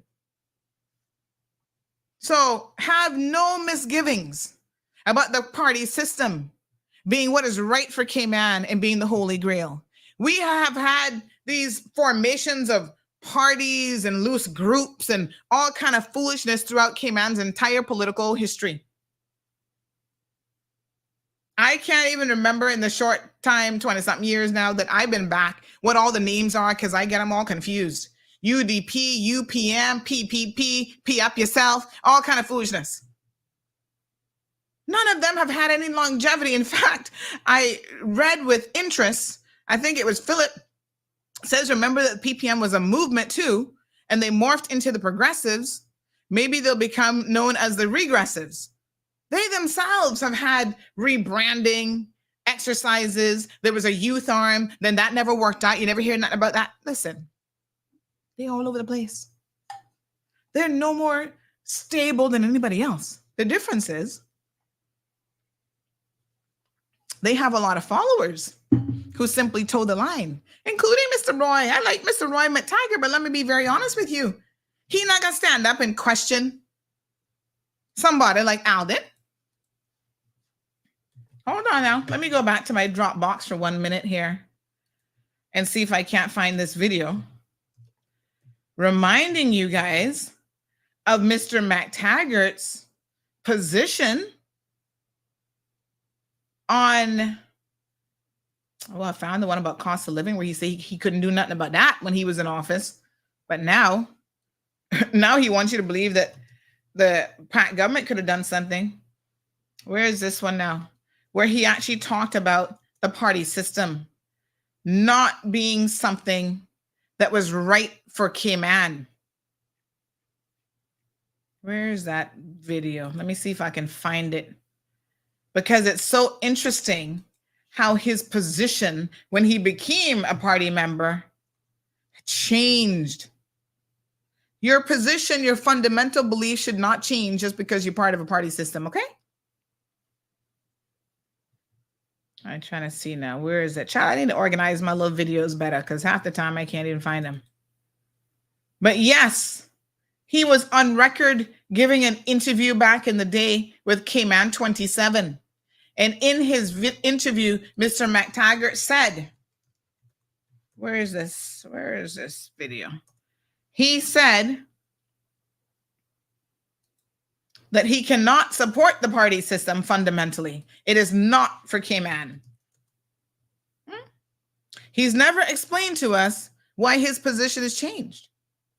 The only argument they have in favor of the party system is, oh, you know what you're getting. Do you really know what you're getting?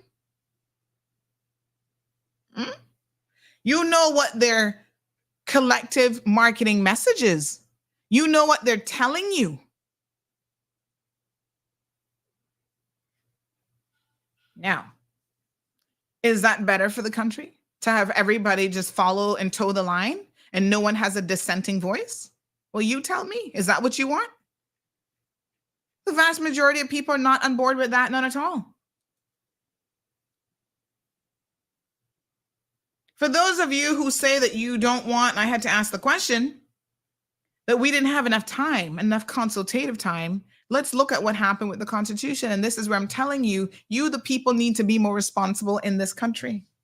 I get sick and tired of Caymanians with excuses because, listen, the recent amendments made to the 2009 Constitution, made by the previous administration, that was your same PPM people, did not involve any public consultation. Opposition members were consulted. They made changes back in 2020. Y'all missed that because the same party that you're all, oh, yeah, let's go with the party system, they don't even consult people when it comes to amending the Constitution. They made some constitutional changes. I remember when Alden and others went to the UK back in 2020. made the changes, signed off on it. I think, was it Mr. Ezra that went with them as representative for the opposition? Somebody went, and that was it. The first Constitution, 1972, was in force the year before I was born. So 51 years. In 2009, we got an entirely new Constitution, but listen to this. The public consultation for that Constitution, which is what y'all are complaining about now, was nearly 10 years. How long do you need for public consultation? Y'all are simply not paying attention is the problem. And this is one of the reasons why I sit here and I sometimes get a little bit repetitive and I preach and I say the same things over and over again. Because I know y'all not paying attention. And if I don't say it 50 times, you're going to claim it was never said. So if you hear me repeating a story, it's because half of you never heard it the first time. Sometimes it's shocking, you know. I have sat on this program. For example, just the other day, there was 2 people who got, one person was given the right to work, non-Caymanian, and the other person articles, right? And we talked about that on the show, went into great detail. The very next day, Kevin, by the way, did we ever reshare that? Because this is part of my responsibilities. We need to clip out these smaller segments and keep sharing it, right? People messaging me 2 days later, can you talk about this? And I said, I did that 2 days ago. Now I get it. You can't listen every morning. Sometimes you miss something. So, I understand that.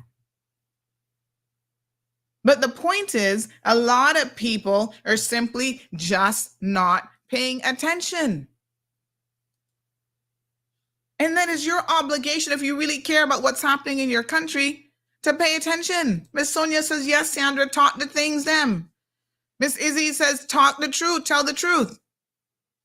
Marshall says the political party system doesn't work anywhere in the world. Show me one success story. America, the UK, they're in the same hot mess that we are. It's not working for them either. Look at the flipping and the flopping in the UK. Are they about to get rid of Mr. What's his name? Their latest prime minister again? I haven't been keeping up with them, child, because Cayman politics been keeping me busy.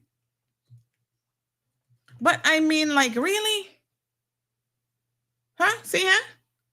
They're already having some Jess Phillips resigns. Next one hit by rebellion. This is what happened in the UK. Labor rebellion over Gaza, ceasefire vote. They're all over the place too. Unhappy. Here, the Guardian headline a day ago. He's not an MP, so how can he return to the cabinet? I don't even know if I can read that because I'm already confused. Former MP retired from the Commons years ago, but has still been appointed to one of the top ministerial jobs. I'm not going to pretend to be able to figure out UK politics. The US is in no better of a situation. The Democrats, the Republicans, the Independent, they're all over the place. Being part of a party does not mean that everything is going to be hunky-dory. Normally what it means is people will have their voices silenced in the name of being cohesive with the party. Leroy says promises are a comfort to fool. Marshall says laughing out loud, pee up yourself. That was funny. But they can call the parties anything they want, as far as I'm concerned. It hardly matters.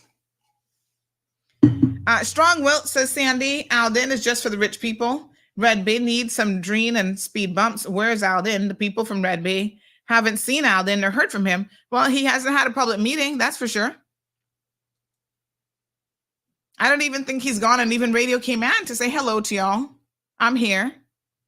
Let's talk to my constituency. The man don't care because y'all keep electing him. And he's pretty confident in his seat that he'll continue to get elected, regardless of what he does or what he doesn't do. People's regressive movement sounds a lot more reliable, says Gareth. Izzy says yes. Roy is a yes man for Alden. Miss Charlene says, and yes, think hard and long before Anna come for me this morning because I'm ready. What on earth are you talking about? I don't know. I have no clue what you're talking about there, Charlene.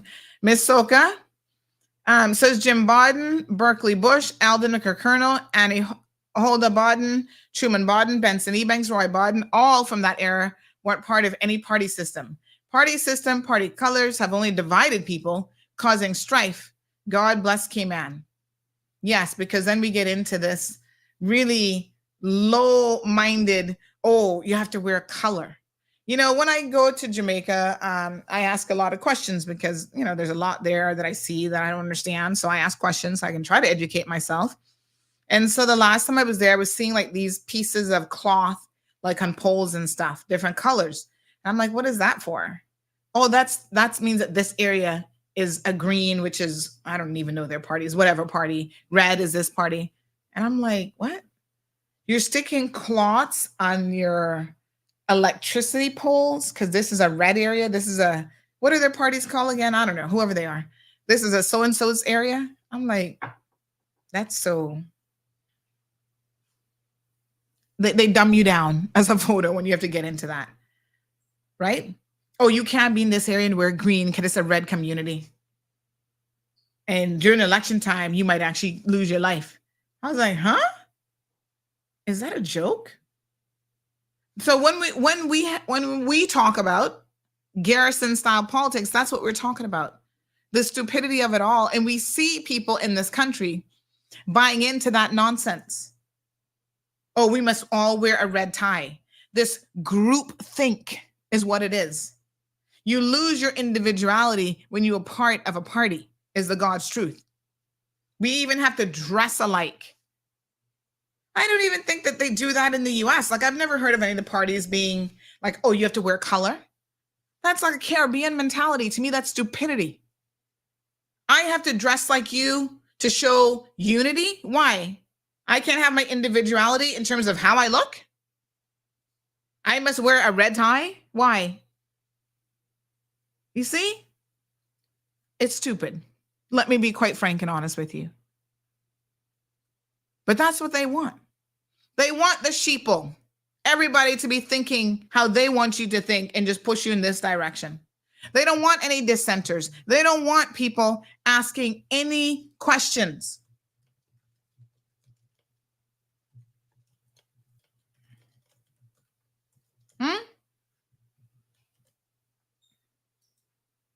That makes them happy. Eddie says Republicans are red and Democrats are blue, but they don't go around wearing those colors. I mean, I lived in the States for years and I've never seen a Republican go around talking about, oh yeah, they can only wear a red tie or whatever the colors are. They do? I've never even seen it. I've never seen it. But again, even if it happens with those parties in America, it's stupid. It makes no sense. Why can't you be part of a party that allows a dissenting voice? Where people can be part of a party, you stand for the basic ideologies of that party. Answer me this. Every one of you who have said, oh, we need the party system. What ideology does the progressives stand for? What separates them from any other party that might be out there? I'll wait for the answer. There are none. The party system, particularly in Cayman, has been about personalities. It's not about conservative versus progressive versus, labor, none of that. We've not even gone that deep to come together and formulate what our positions are by party. It's all about when the progressives got started, we were reactionary in getting started simply because the UDP was there and he gave me all those status grants. And we're like, we need something to oppose the UDP, something to oppose McKeeva. That's what it was all about. And since then, clearly that not even that ideology has been able to maintain itself. Because look at how quickly they took McKeever into the PPM fold when it was beneficial for them to do so. When that was the very reason that they started to begin with, an anti-UDP and anti-McKeever, movement. And McKeever, he's managed to move into every single party and organization since he's been in office. This person says the irony of things in politics, you always need a group of individuals / party. This is Al coming together to form a government. The puppet master is always an individual pulling the strings. It's by design. Specifically directed at any of those who wannabes and who's pushing so hard to gain choice from back when. Okay, I'm still not sure what you're talking about, Charlene, but I just know you're not talking to me. So we'll keep it moving. I hate the new way to vote. From the get-go, I voted no to it. Ms. Brenda says it wasn't tabled for 10 years, worked on and discussed privately, made public for a short time, and then rushed to vote on. I mean, again, as someone who was part of a group, namely the progressives, who were given an opportunity to put forward their viewpoint, whatever, I did not feel that the process was rushed. I mean, I don't know how much time y'all need, but even if something is being discussed for 10 years and you know that it's coming, it is your obligation to make your position known. Leroy says a party is just like a gang.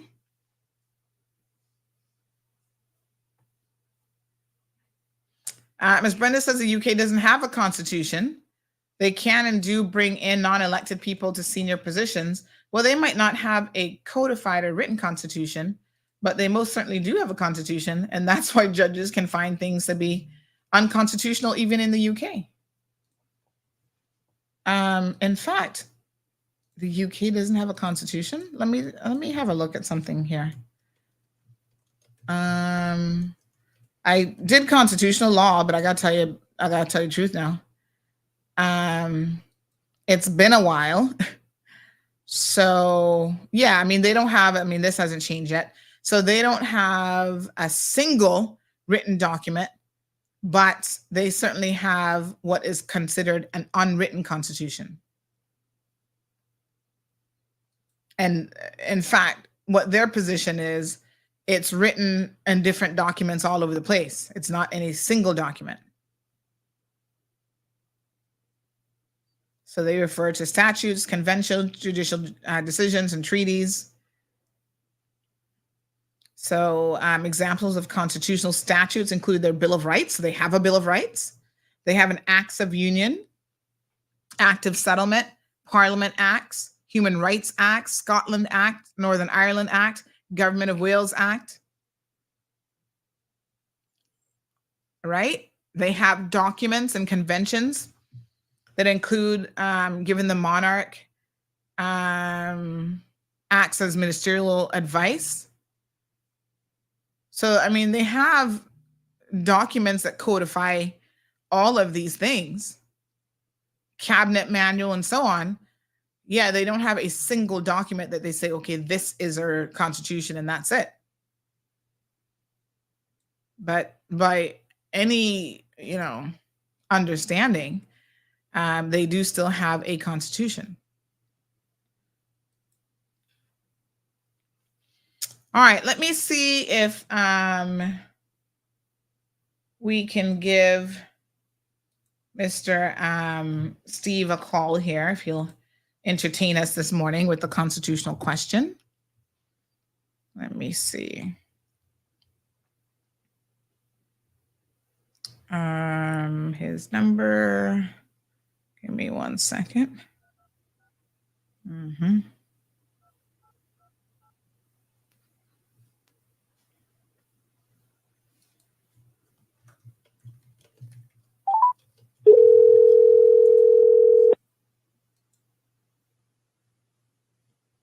I don't remember the name of the guy. He was an 8.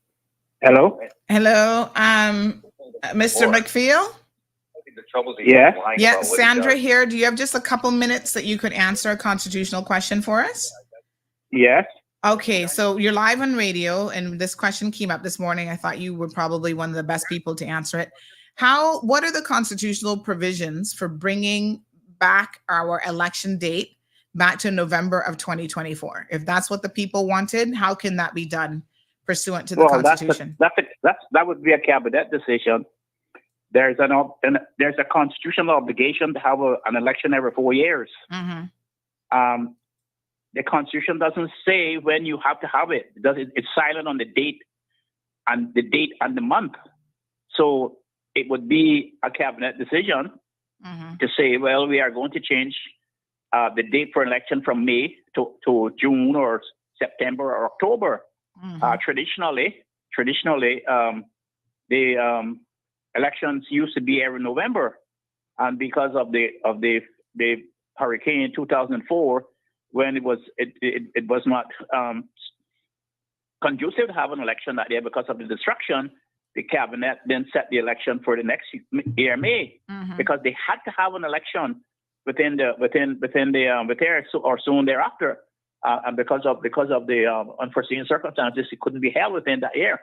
So that's why it was but I think that if they would bring it back, for instance, this year, this term, in September, it would mean that this executive would have another 6 months, from May to November, and I don't think that would be good. That would go down well with the other people on the other side of the house, and if they didn't, then they would probably lose some time.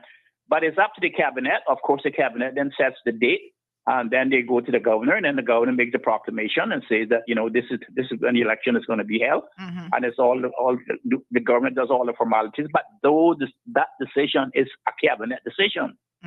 So if this administration wants to revert and to hold the elections in November 2025, that would be their decision to do so. But it's up to them. It's up to them. Right. So we couldn't call it in November of 2024 because that wouldn't be every 4 years. That wouldn't be unless there's a constitutional crisis. Right. Like what we had, and then there's a hung parliament and nobody walks over on the other side, and the business can't be done, and so forth, and nobody has a majority, and nobody wants to say what group has the majority, the confidence of the majority in the legislature or parliament, and then the governor would have to call an election to sort that out. That would be the only way. That would be the only way. Yeah. It says there are 4 years, and some countries like I think the UK and some other countries have fixed term elections. They have to have them. You have to have them. You just can't go. And some countries can call an election before the time in order to get more time. To get more time. Say that they are in power for 5 years, but they call election in the third year, and then they have all that time. They have this stuff. But we have to have an election every 4 years. That is what our constitutional mandate says, but doesn't say what month or what date it has to happen. But that's a cabinet decision. Okay. One other question. A lot of people are not happy with the recent changes. What would have triggered an early election at this stage? What does the Constitution say about that? What would have triggered an early election if the government could not get a majority? The motion failed because the motion failed because there was not a 2/3 majority in the legislature to be to carry the motion. So the motion failed. Then the government had to look. Usually, what happens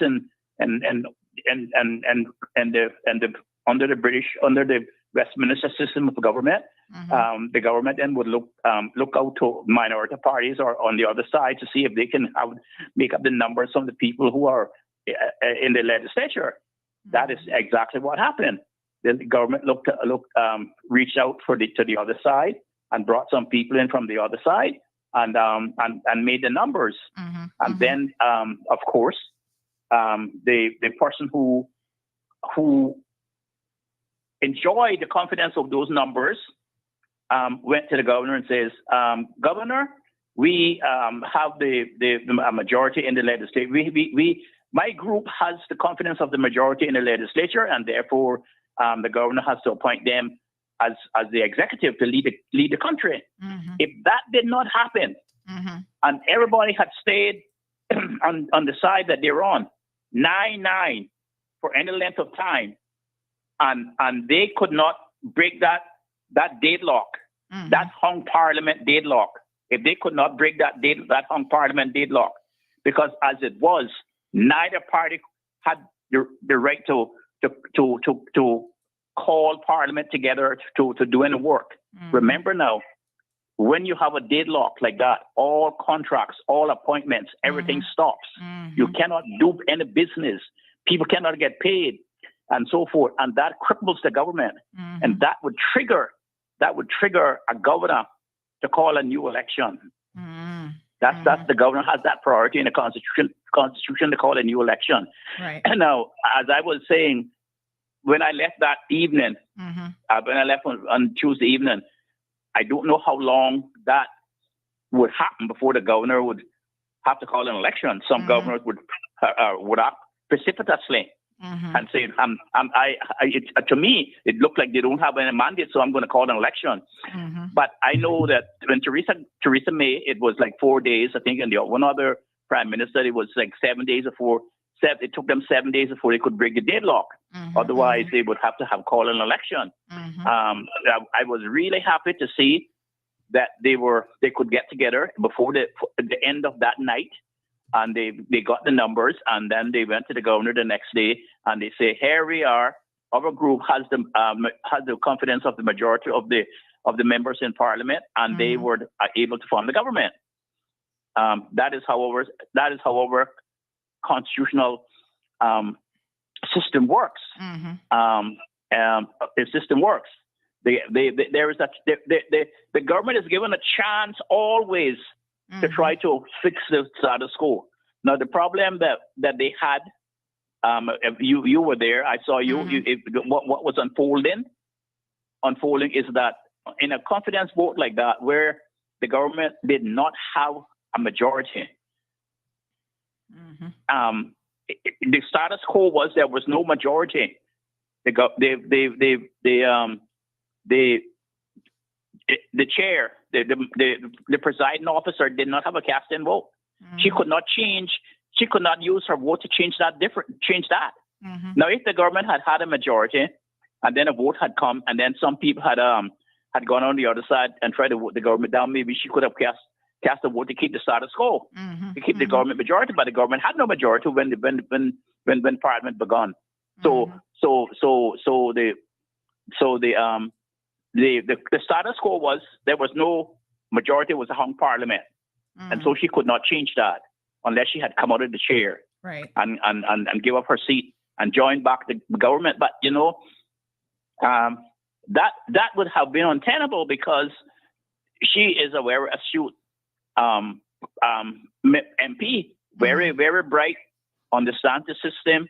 Although didn't have a lot of experience when she took it over, she tried to modernize the parliament. Mm-hmm. She tried to modernize this parliament, which I hail her and I salute her for doing that. Mm-hmm. But when you become,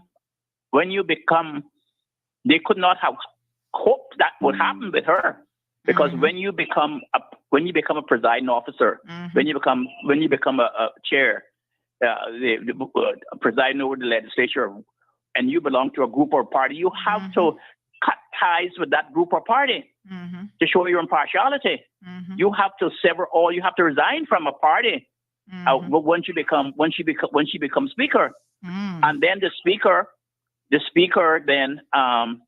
speaker's, and for that, the speaker's seat is what they call, and under the UK, under the Westminster system of parliamentary government, a safe seat. Mm-hmm. Parliament agrees that no one should run against her in that seat, as long as she has the confidence of the Commons, House of Commons, or in our country, if you transfer that here, and we adopted the whole system here. We adopted part of the system here. I would say we didn't adopt it all because it's like a half-pregnant woman, that our system, we adopted some pieces and we don't adopt the other pieces. But her seat is safe. No one could be able to upset her in her seat. And for that, she would give the prime minister or the premier a package of what she needs for her constituency. Of course, she's still an MP, or he was still an MP, would have a constituency office. And then they would fulfill that so that she would not have to get into confrontational politics to be able to retain her seat, or when election come, get on platform to retain her seat. As long, and I said, that would continue as long as she has the confidence of the House and want to remain Speaker. You see? Yes. But of course, I don't know if we understood. She understands that. I'm sure. She understands. And if you heard what she said at the end, I don't know if you heard what she said at the end. At the end, but it was great. What she did to give the country stability, because I think that she understands the Westminster political system and how it works. But the one thing I want to leave you with, and this is what I said long time ago when Dr. Steve Tomlinson was trying to put all these independents together. I said this long time ago, and I'll say it again. The British parliamentary system of government is a party system. That is how it begins. That's how it begun hundreds of years ago. That is how it's developed. That is how it is in most countries that have adopted the British parliamentary system of democracy. It's a party system. Whether it's a two-party or three-party system, it's a party system. And it is hard for independents with independent minds to go into cabinet collectively or in the legislature collective when they all have a different mindset. Well, we were just, let me ask you that, because we were just talking about the pros and cons of, the party system and whether or not Cayman has truly ever adopted a party system. As you remember, back in 2020, Ezra Miller tried to bring forward this new, I forgot what that one was called, the People's Movement or People's Party or something like that. We've never even heard anything further about that particular party since that day. What is it about the Cayman we had a party context system here in the 1960s that worked well. We had the National Democratic Party, the NDP, and we had the Christian Democratic Party, the CDP. Mr. Orman-Pano, the leader Orman-Pano was the leader of that party, and Charles Farrington or Duke Marion was the head of the Christian Democrats. But if it works so well, why isn't it still around? Well, it's because it worked then, and because we are politically not disciplined. We do not have that kind of we did not develop and raise up with that kind of parliamentary education that other countries have, that they learn in school from beginning. And so then we don't like each other. And so we don't like to see one person rising above.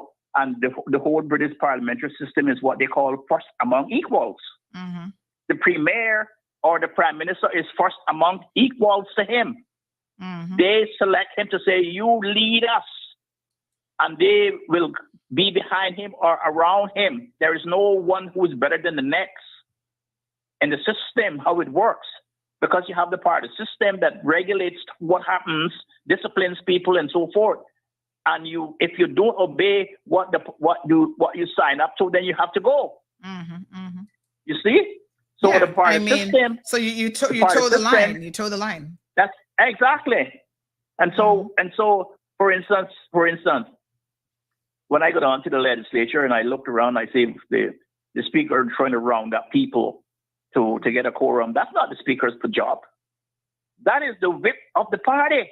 The party whip is to make sure that everyone in his party attends the sessions and everyone votes a way that the party has agreed before they come to the legislature to vote.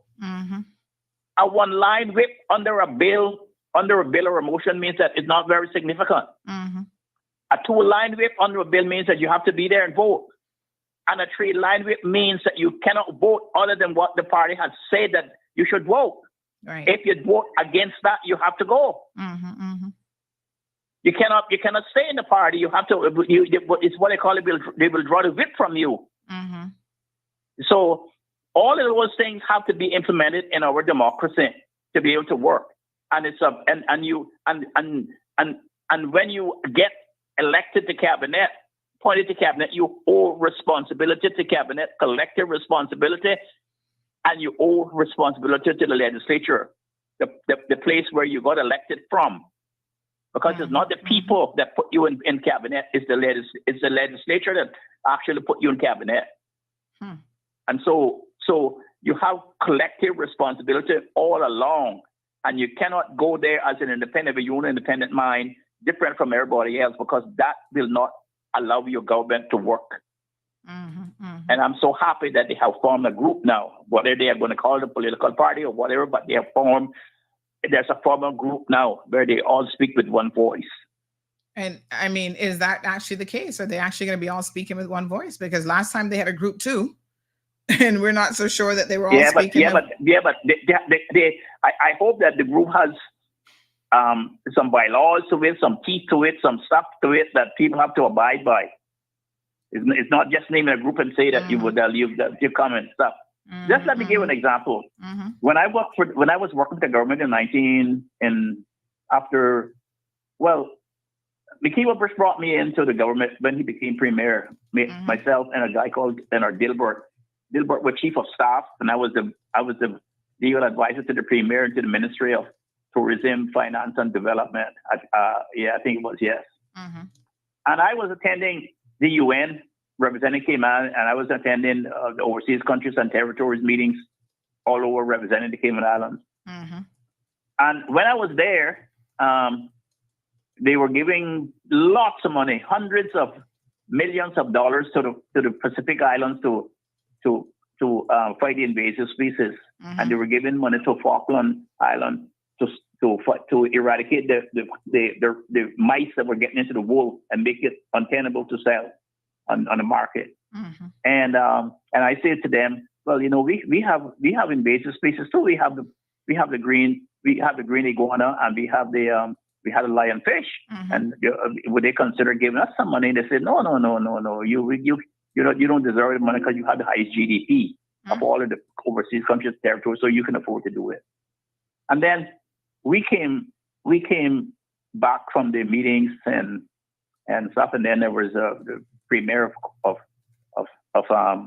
St. Martin and Aruba and all of those people. We are sitting around the lobby having a drink in a hotel, and everybody's it's upset because we're not doing it, we're not getting anything, and everybody's getting everything.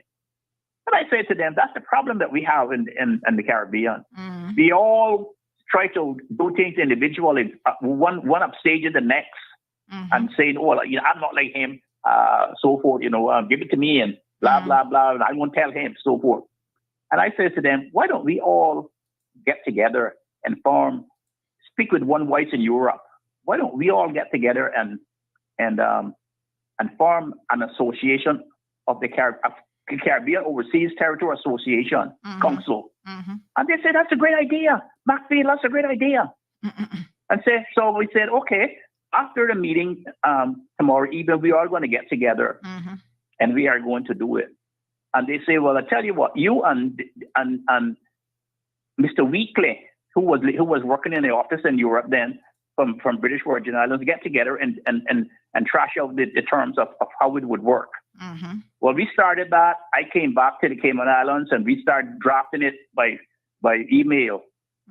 By the way, Wheatley is now the premier of British Virgin Islands. That same gentleman who helped. So we formed the council, and we formed the council, and we send our emails back and forth. And they said, "Oh, this is good. When can it be implemented?" Our premier did not want to do that. He said, "I don't want to get into an association with all of those people up in the Eastern Caribbean." And then we went to Europe, and then when I went there with my delegation, there was something called the JPP, the Joint Position Paper, and Cabinet instructed me, this is what you can sign up to and what you can't sign up to. When I got there that afternoon, they had a head of delegation meetings. I attended, and they had changed the joint position paper and inserted some other stuff in it, like whoever signed the joint position paper would have to be an outpost of, their country would be an outpost of Europe, and they would have to abide by all European policies and standards. And right away, I thought about single-sex marriages and stuff and things that came out with against that. I said, I'm not doing that. And I said to them, they did not know that I was not an elected member, you see. They did not know that I was a contracted member. So they said, why don't you call your cabinet together and see if you can get permission? And I said to them, listen, I cannot do that because the cabinet secretary, which was Orit Connor then, his son had died in New York, and he had gone over there to take care of that. And McKeever's daughter had died, and he was in grief and so forth. I told him, I said, those are the reasons why I can't call cabinet. They were the British ambassador from the EU were very upset with me. They all signed up. And I wouldn't sign that evening. I stood there and I wouldn't sign. All the cameras on them signing and exchanging pens, and I wouldn't sign. And then they went back to Copenhagen the next April. I think it was a few or 4 months after that. And they said that all the items in the joint position paper was going to be turned into legislation. They will all be bound. And then they all rushed to me and said, well, and then Premier said, boy, you still got that council draft? But I said, yeah, we haven't. Said, boy, get it out. And he made his telephone calls and stuff and things like that. And to make a long story short, we went down. We got all the overseas countries, the Caribbean overseas countries, territories meetings in Curacao. And we went down there and formed the council. Cayman became secretariat. The presidency became Curacao, and the treasurer became British Virgin Islands. And that is how it started. And I was so happy that evening. Our premier, McKeever Bush, when he told the press that came out of something from his representative McPhail and the gentleman from British Virgin Islands. That is how you have to do. And let me just, for your audiences, if they're listening to me, I have a degree in political science and history. That was my first degree. I did not intend to go into law. I intend to go to the faculty of history. And my friend at the University of British Columbia said to me, McPhail, you got a graduate fellowship to go into history, and you are not going to get tenure here as a black man. You're going to always be an assistant to somebody else. So he said, take your graduate fellowship and go to law school, and that's what I did. But one of the first principles that you learn in political science is that political science is the art of compromise. You never leave the door closed because you don't know who you have to work with the next day or the next day after. You don't know. You don't know. You don't know. Yes. And that is why Pierre Trudeau was one of the most successful prime ministers in Canada. He never left the door open, and you can read all his works. What we need to do here is that we need to have re-education of our people, especially the education of how the system that we have adopted and the constitutional system that guides us works, and the history of how these things work and how we work, and we will get along together as a small territory. There's no need for us to be like this. There's no need for us to go down there to have some parliaments and stuff and things like this. There's no need for that. All we need is to do is enlightenment and education and stuff and things like that, because it's like once one of those people said, I can't remember which one it says, this is still one of the greatest places to live. And there's enough here for all of us together. There's enough here for all of us together.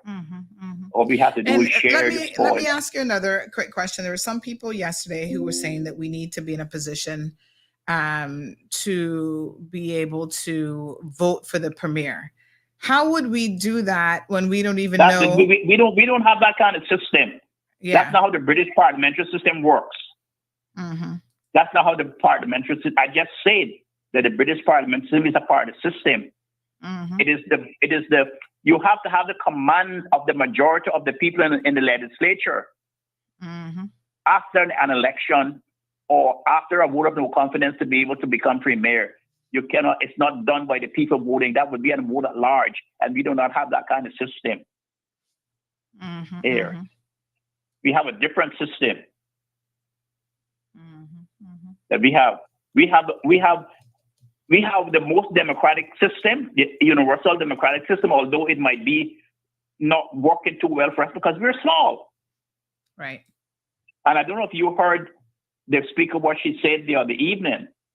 She said she hoped that they would try to bring forward the electoral boundary report that I was a part of, Adriana Webb, Miss Adriana Webb, and Dr. The doctor from Washington D.C. That we have a problem here because we have such a large growing population growing out east, because that's the place where people can still afford to buy land and build a house. And that's where the population are congregating, going east. And we have a single member constituency. And under the international system of election, one single member constituency should not be 10% plus or minus the other. It should be equal, at least within that percentage. And we have out east where one constituency 6 to 7 to 80%, nearly 100% growth more than the other. And our constitution says that in order to fix that, we cannot go beyond district boundaries, not electoral district boundaries, the boundaries that we have drawn between North Side and East End, between Bordentown and North Side, and between Bordentown and East End. To fix that, we have to fix that within the district of Bordentown. And so we always have to be manipulating the boundaries here and there and moving people here and there and moving people here and there and so forth. And we have made some recommendations that ought to be done before this new election to be able to sort that out. Because if we kick that political electoral can down the road, in 8 years when you have to have another boundary, it's going to be worse. Let me ask you a question in relation to that. One of the criticisms this morning was that there wasn't enough during the last constitutional reforms. We were talking about the 2009. There wasn't enough of a consultative process, right? It wasn't long enough. People didn't have an opportunity to participate. That wasn't my recollection. I thought it was actually, they did their best of trying to go district by district in a lot of meetings and so on. You just participated in this particular exercise of the Boundaries Commission and making recommendations. Do you feel like that reached the majority of people? Or once that's put into place, do you think the people are going to be saying the same thing? Well, we didn't know about it. We didn't get to participate. They didn't come on the radio where we could actually hear what was going on. What sort of public outreach did that commission have ahead of their report? We made announcements. It was in the newspaper. It was on the radio. And you do realize that people don't read newspapers, right? And people never came out because they were not educated to know that was very important to them. Yeah. And we actually tried to get you guys on the show. We reached out to the civil service and it never happened. We were begging on you to come on here because we literally reach thousands of people every single morning show. That's not me patting myself on the back. You can go to Facebook and you can see the views on Facebook every single day. 5,000-6,000 people, they might watch it in the morning. They can go back at night. They can watch it at their leisure.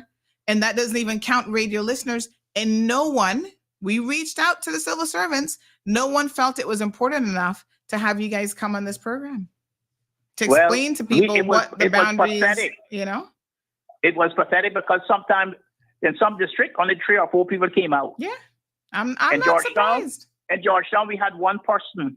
I'm not surprised. That came to the meeting. Yesterday's show already has 6.2 thousand views, and it's just 24 hours. And we were begging for someone from yourself and others to come out, and no, we couldn't get anybody. Well, it was advertised, and we were not involved into the publicity part of it because that is somebody else. But but we were quite disappointed that something as important as that. Is it too late? I mean, I guess your report is done. Oh, so sure, it's too late. Now we have to wait and see what's going to happen. I mean, that should have been a priority when the government met again to get this to debate this report and to send the results back to the governor so the governor can act upon it. But she can't do anything now because the Constitution doesn't give her the right to do anything until after the debate in the legislature. You know, so I don't know. I don't know. I don't know. I am an optimist. Like my son says, I don't know why you continue doing all of this, and you seem not to be getting anywhere. But it's something that I'm dedicated to do. I'm dedicated to do that. You know, I am involved in the review for an point system review, and we're trying to get that out. We're trying to get it right. We're trying to get it right because you know the criticism of people don't participate in debate so that you can get an idea of what they're thinking, and you can go back to the drawing room and you can say, well, okay, I take your point. Let me look at that. What they do, they criticize and they put you down if something is that they don't like, and so forth, and this goes on forever and ever and ever and ever. I am not into that. I'm not into that. I'm beyond. I've never been that kind of person. I'm a university trained graduate and lawyer, and I'm not into that sort of crap. But the problem that we have is that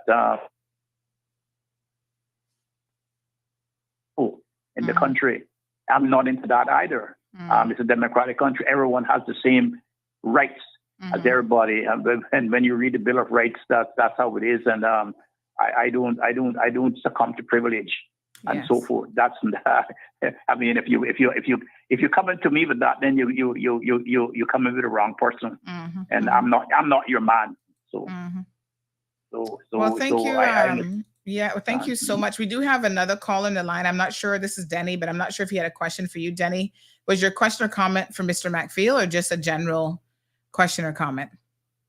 Well, I would like to comment on something that Mr. McPhail has said. I should call him Dr. McPhail. He, as I was listening to him talk about not accepting what the UK wanted us to do in Europe, becoming an outpost of Europe. Could you give us a better understanding of like which areas of administrative law and rules and that would be automatically applied to us without us having any say as to what is being done in Cayman, had you agreed to that? And by the way, I just want to hasten to say thank you for having the wisdom not to sign us up to that. Well, the thing that we would have everything that they do, it would be a replica. We would be a replica of them. So in other words, if they decided that they wanted to implement a certain tax, we would have to do the same. That's right. That's right. That's what the joint position paper means. Joint position. We would have to take a joint position with them. For instance, a lot of people don't know. When I went up there, they had given us the radar. It hadn't been erected and yet become operative. And they wanted because they just gave us the radar. They wanted to not fund it completely. They were saying, oh well, you have the money, you could do it. And we said, no, it's a gift from you. That's what you should be doing. Why should we do? We don't know anything about radar. We never built any radars. And then there's something called the European Overseas Territories Bank. Did you know that in Trinidad? I've heard about it from you before. Well, that bank is set up by the European Union with funding to help the overseas countries and territories in their development, and also not only the countries but persons. You could go there and you can get money from that bank. You could get money from that bank. That's where the headquarters of the bank is, and And they were saying, well, we don't know. We would have to limit how much money Cayman could get from it because we have all this money, and so forth and so forth. And those are the things that I resisted. So they wanted us to take on financial obligations, but they were not willing to assist financially in the implementation and operation of those obligations. Exactly. And they technically could dream up anything they want, and we would have no choice. We would just have to go along with it. Once we had signed the joint position paper, yes. Once we had signed all of the terms that they had inserted, after they circulated the joint position paper between all the overseas countries and territories, then when we got there that afternoon to the meeting, what they call it, the head of the delegation meeting, they inserted all of these other terms in it that cabinet didn't know was inserted, and I refused to sign. And let me tell you, that didn't go down well. And I want to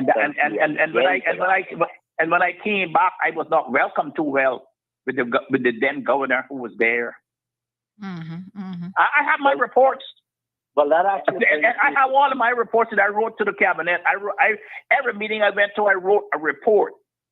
And I was speaking to Mr. Bush the other day, a couple of days when I went down to Parliament on Tuesday, and he was reminding me about it. And he said that he's read his memoirs, and I have all of those notes and reports. I said, yes, I have everything. I have things. I have things from I was probably 11 and 12 years old. Wow. I saved, and I have them. Boxes and boxes and boxes and boxes of crap that I have. And but I have never seen any of those discussed. Billy Adams asked me if I would give them to him to put them on the website. But I said to him, I don't know, because they were supposed to be cabinet would have to would have to release them because I gave them to cabinet. Like when I went to the decolonization committee for the UN, the government, the cabinet instructed me what to say.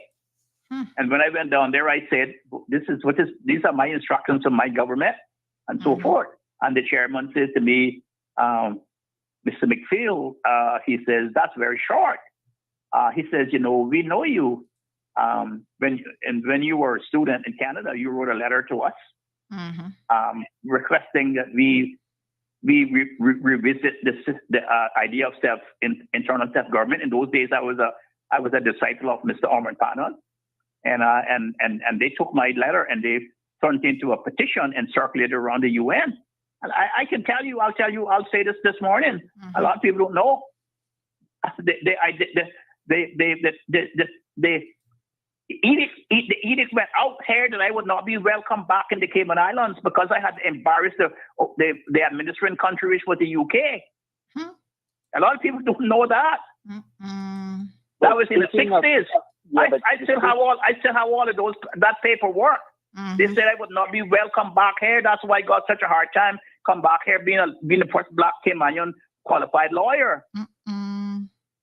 And they said, we know you and we want to know if your position is still the same. And if you would tell us that, and they said the floor is yours.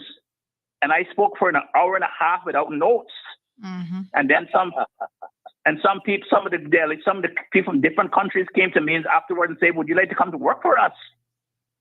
And said, even the ambassador from Jamaica, the UN ambassador from Jamaica said, I didn't know that kind of history between Jamaica and Cayman because I outlined how we got to this position. You see, to them. Yeah. So, but you said when you came back from Europe regarding the joint position that you weren't, they were displeased with you. That's right. That's right. What my question to you is this: is that we need to have a public discussion about the realities of what's happening, because unfortunately, true discussions are happening behind closed doors where the average person isn't exposed to the realities. And in Section 31, subsection 3 of the current Constitution order, it says that when the governor is carrying out his or her responsibilities as governor, that they shall endeavor to look out for the interests of the Cayman Islands, so long as those interests are consistent with the interests of the United Kingdom. And so what that really means is that when you went to Europe, you were looking out for the interests of the Cayman Islands, and that conflicted with the interests of the United Kingdom, and they were displeased. And I don't think the public understands the legal implications of having in the Constitution a provision that requires the governor to ignore what our interests are if they don't like it. And the worst part about this, Mr. McFeel, is that Article 73 of the UN Charter says that the interests of the inhabitants of the respective territories are paramount, which is opposite to what they legislated in the Constitution. Yeah, my friend, let me just say to you this. They asked me to head the permanent residence and status board and so forth. And when the minister came and asked me if I would take the job, I told him the only reason I would make the job if I had some leeway to do reforms and so forth. I hear people say now the interest of the Cayman. I started that, and I says, whatever I do would be in the best interest of the Caymanian people. Those 4-5 little words. That has not gone down well in this country. With certain people who have money, who have power, and who have been controlling the system from behind the curtain like the Wizard of Oz. And that has not gone down well. Just let me tell you this. Our 2-year mandate was finished as board members on, I think, the last week in September. This is now coming out the second week in November. We have not been written to or told that they don't need us anymore, or that they're going to reappoint us or whatever. And I know for a certain, because they have been trying to set up meetings with me and other people and trying to manipulate the system that I'm in. So say, oh no, let them come and see what you're doing and so forth. And I said, no way. No way. We have the power to write legislation on our own. That's not going to happen under my watch. And so even today, as I'm getting older, it seems to me that once you stand for the Caymanian people, you become an enemy. It's like, well, how did that happen? And when did that happen? I try to ask people that. When did we get to this? When did we get to this point? And some of them now, the hypocrites and the hypocrisy now are evoking what Mr. Benson did and all that kind of stuff, and think that if Mr. Benson came back today, they would not be speaking to Mr. Benson. You see? Because what Mr. Benson did, the foresight that he had, he understood. Because remember, he was an educator too. Right. And Mr. Benson understood the nuances of the Caymanian people and tried to protect them. He was not the only one. Gerard tried that. Commissioner Cardinal tried that. But we somehow succumb to power and money and privilege. And that is our Achilles heel.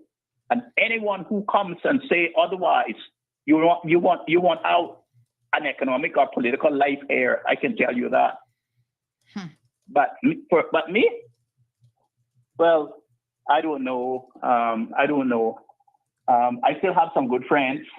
I still have some good people who believe in the democratic system and who believes that their people come first. And I'm happy that they're my friends.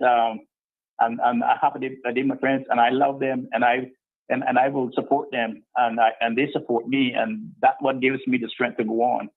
And people say, "Oh, you look so young," and so forth. And I say, "Let me tell you something. I refuse to get old in this system because I came here to do a job and I have to finish that before I go. Well, Mr. Matfield, I want to. Yes, thank you. Before you go, Mr. Matfield, I want to make sure and take the opportunity to tell you that I personally deeply appreciate the courage that you have had to stand up for the Caymanian people. And I hope and pray that every Caymanian come to appreciate how deeply important that those decisions were. Thank you.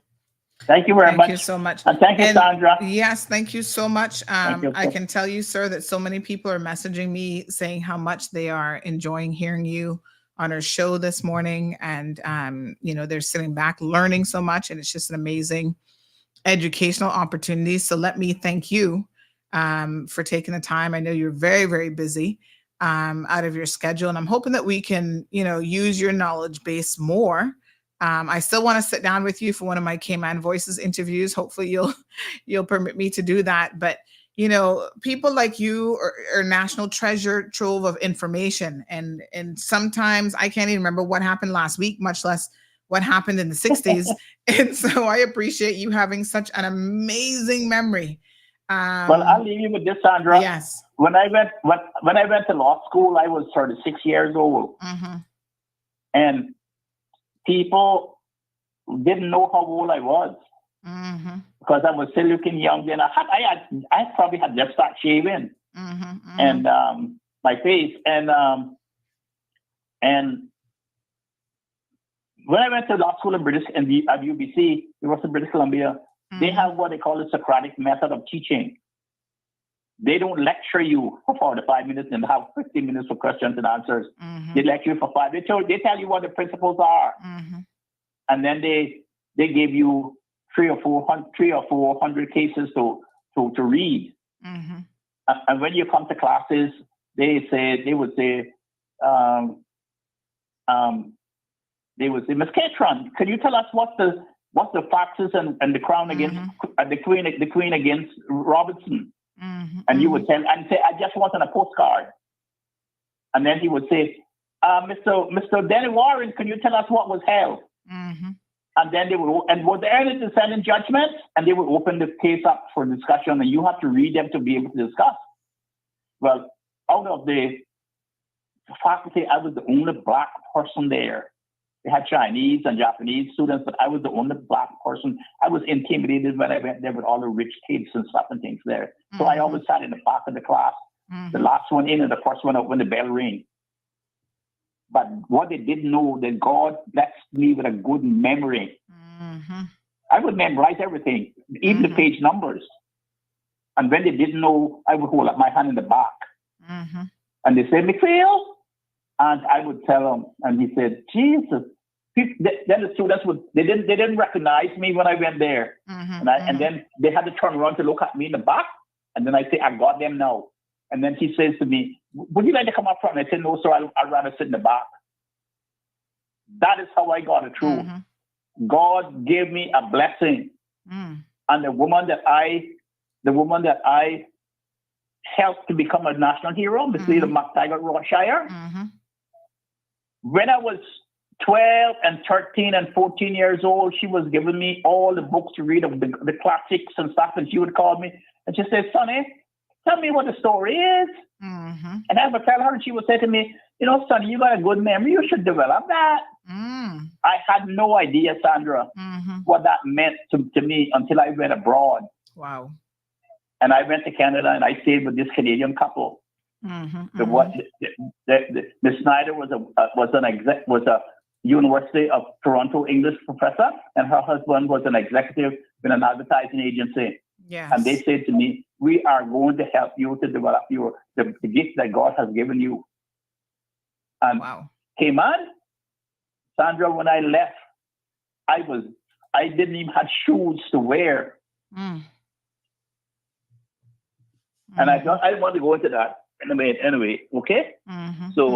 So God gave me a gift, and even when I came back, people didn't accept me again. Even when I came back, and I said to myself, I lost my first family. by coming back here. And I says, I'm not leaving. I have something to impart, and I have been on this journey ever since. Some people meet me by the way, and they'll say, okay, we're going to use you and try to do this and stuff. But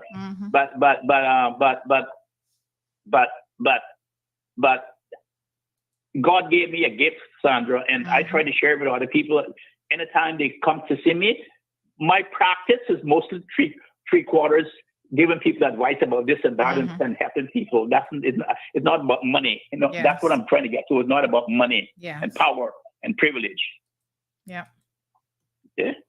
Well, we appreciate you. I mean, maybe you don't hear it enough, but let me say on behalf of all of our listeners this morning, we appreciate you. I mean, you've always been, even when I see you, at family functions and stuff, you've always been the one person that can get everybody else to stop talking. We don't stop eating because, we love our food, but we keep munching, but we're listening to you. And we certainly hear a lot about our family history and about our country's history.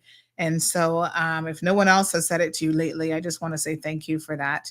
It's invaluable. It's really, really significant. Thank you. And thank you for asking me that constitutional question that started all this morning. Thank you so much. Thank you very much. And enjoy the rest of your day. Thank you, Ben. All right, my dear. Thank you so much. Bye-bye.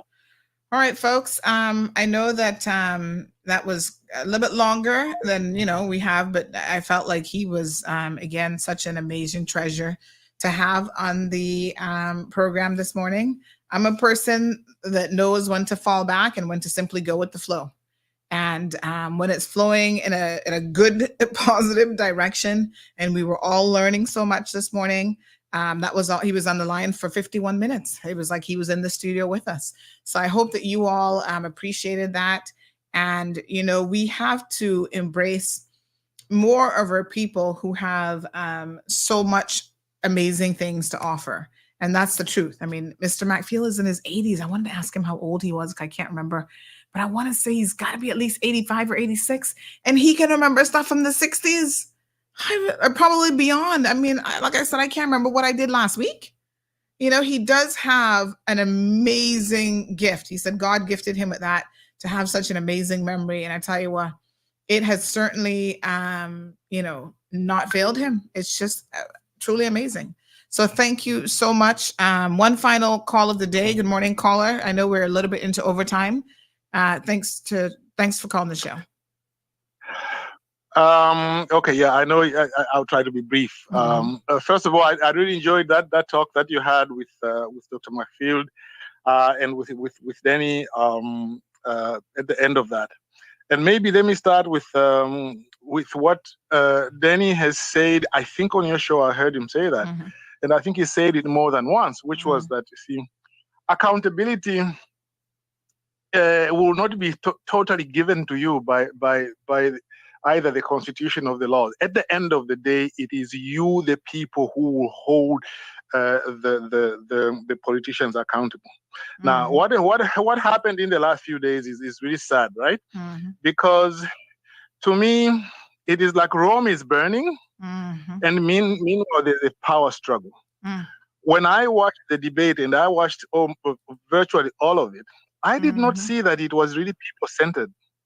They did try to appear as if, they were talking about the people, about the pensions, about my grandfather and the time I spoke to the premier and so on. But all that was just a charade. And in any case, it does appear that at that point, they were already discussing how the new government would look. And once the new government was formed, it explained the debate and the certain surprises we saw in the debate. Yes. You people in Cayman, Caymanians, and I want to talk about Caymanians, you are in a minority in your own country. You are not 46%. You are 46% together with the status holders. But Caymanians proper, I think, is about 28%. The Court of Appeal has just said that criminals can now possibly stay on the basis of family life. Beach access issue which I've been involved in for some time has never been resolved, and I believe that politicians have never wanted to resolve that. They've been hoodwinking the interest group that I've been involved in. You've got people in the portfolio of legal affairs. The people who write legislation in the Cayman Islands are not Caymanian. And there has been no effort to try and ensure that they are Caymanians. In the judiciary, there's hardly any Caymanian worth speaking of apart from people who are support staff. So Rome is burning. Meanwhile, the politicians are fighting among themselves. Now, about what is the solution to this? New elections is a band-aid. I'm not saying that it is a bad solution, but it is a band-aid. The problem really is multifaceted. In a sense, it manifests the problems that they have in any country. But in Cayman, I think it is just more intense. You pointed out some of the issues, voting for the same people. Why do you vote for the same people? And I think I don't have to elaborate that. People in Cayman understand what I mean, voting for the same people. Yes. And then there is a certain misleading thing that people have about the Westminster system. Oh, the Westminster system is good if only they could know how to operate it. No, the Westminster system in some of its basic tenets is one of the worst systems you can ever have. That is why in the United States, when they were sitting down to write their constitution, they said, you know what? As a default position, first of all, we don't want to do anything that they do in the UK because it's not democratic. Okay, that is why in America they adopted a presidential system. You've got a directly elected president, although it is by electoral college, and you don't have this nonsense like where look at the UK at the moment. Did anybody elect Sunak? I was happy that actually he rose to the position, but did anybody elect him in terms of the electorate? No. And then what is he doing now? He has appointed David Cameron to be foreign secretary. He is not even elected, and he is going to sit in the House of Lords, which is also not elected. And that's the system you want to copy? No. That is why in other countries, what they've said, look, we want a prime minister or a president who is directly elected with their own mandate, and then the MPs have got their own mandate. What they have done in some countries, for example, to directly address this issue which is happening in Cayman now, they have said, in other countries, they've enacted a provision which says, if you are elected as an independent, you can't join a party. You have to go and seek a fresh mandate. And if you join in a party, you can't be an independent. If you move from party to party, you have to seek a fresh mandate. Those are the sorts of things which Cayman needs to start looking at to see if it will work for Cayman. You see, the other thing in Cayman is they try to keep people ignorant in Cayman, you know, from school. Because in school, I feel the kids are not being taught some of these things. And I think Dr. McField covered a little bit of this. They are not teaching kids certain things which will get them ready to understand the political system. Okay? And then when you get into government, in government, they regulate even what civil servants are going to learn. I mean, I don't want to go on about how I try to teach a course and then they say, no, you can't teach this. Why? Because they said, no. They didn't tell me this, but I knew it was because they didn't want people to be smart. They spent $80,000 US to go to court so that they could get a QC to prevent me from doing that. But let me try to close on two little points. You see, the speeches in Parliament were very disappointing. Sabrina Traynor, for example, said she's very eloquent and all that. But she said, well, look, when I was in the private, when I was elected, in the first 7 days, I experienced exactly what democracy is. You know why she experienced that? Because she was going to shift camp and people said, we're not standing for this. Yes. And there was camping outside the house. Yes, this one was calling this one auntie, and that there was a protest. Alden also has kept saying, well, you see, you need a political party, you know, in order for it to work. No, it's only because he is the only political party at the moment. Exactly. But whatever the solution is, there is time needed to sit down now and be able to say, what is the system that we want going forward? One of the things which has to be considered is, should there be a directly elected prime minister? And finally, in government, and I'm glad that Dr. McField mentioned this as well, how people are trying to influence him when he is doing that very good job with this new committee. As a person who wrote legislation for government for 12 years, I will tell you the private sector some legislation was written by me as a drafter, going to the private sector in a private law office, and they're the ones who are calling the shots. I can tell you and that. let me say this. Let me say this, caller.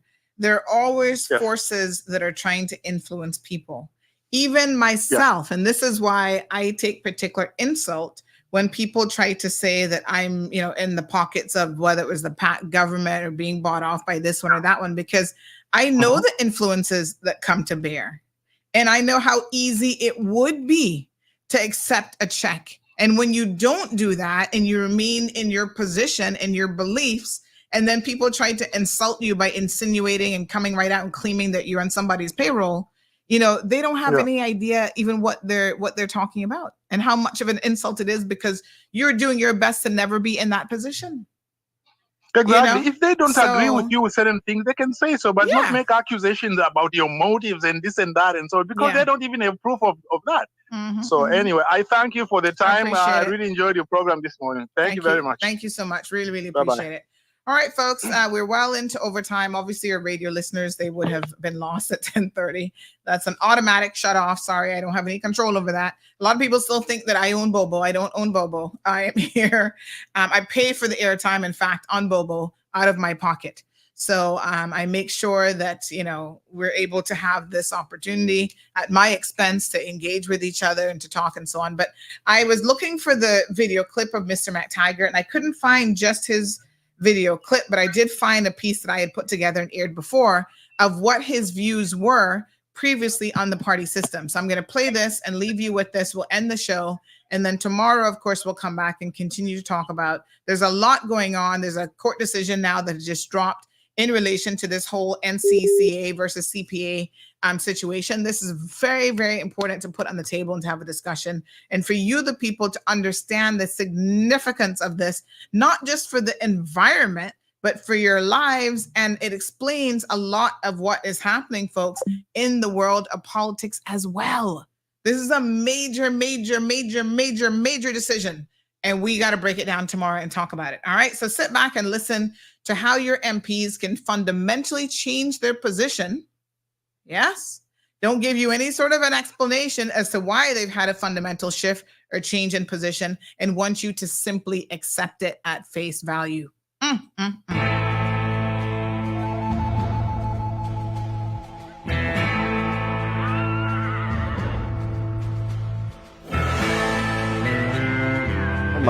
I would suggest to the voters, look at the record. We've only had political parties for better part of just over a decade. But look at where we have gotten to today under their leadership, and the train wreck that we have had this past year with the removal of a premier and literally the fall of a government. That's not what our democracy is supposed to do and what it's supposed to bring. I would suggest you to look back to the times when we did not have political parties and we had pure independence in power.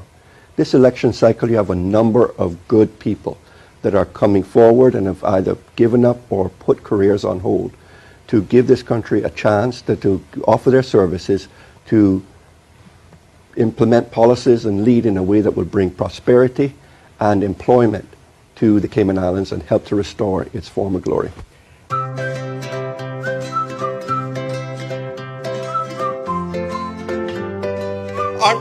Aren't progressives simply the best? You can do it better than that. Aren't progressives simply the best? Aren't progressives simply better than all the rest? Better than all the rest? Let's say it loud. Better than anyone else? You got it. You got it. Thank you. I decided to accept the Premier's offer to join him in a progressive-led government in 2013.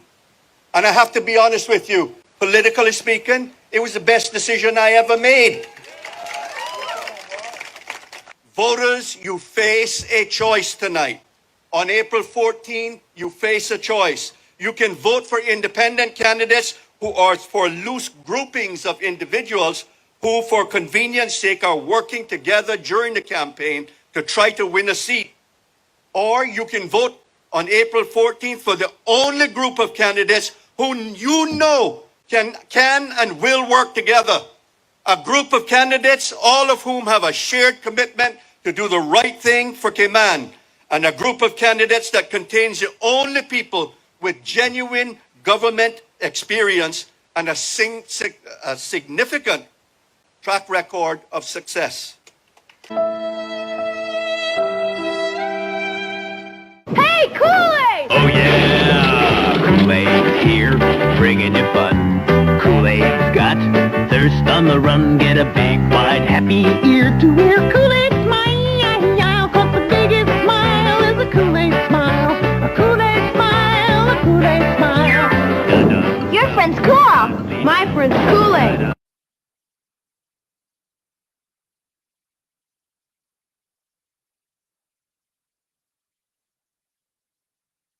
Tuning in to another episode of The Cold Hard Truth on Bobo 89.1 FM.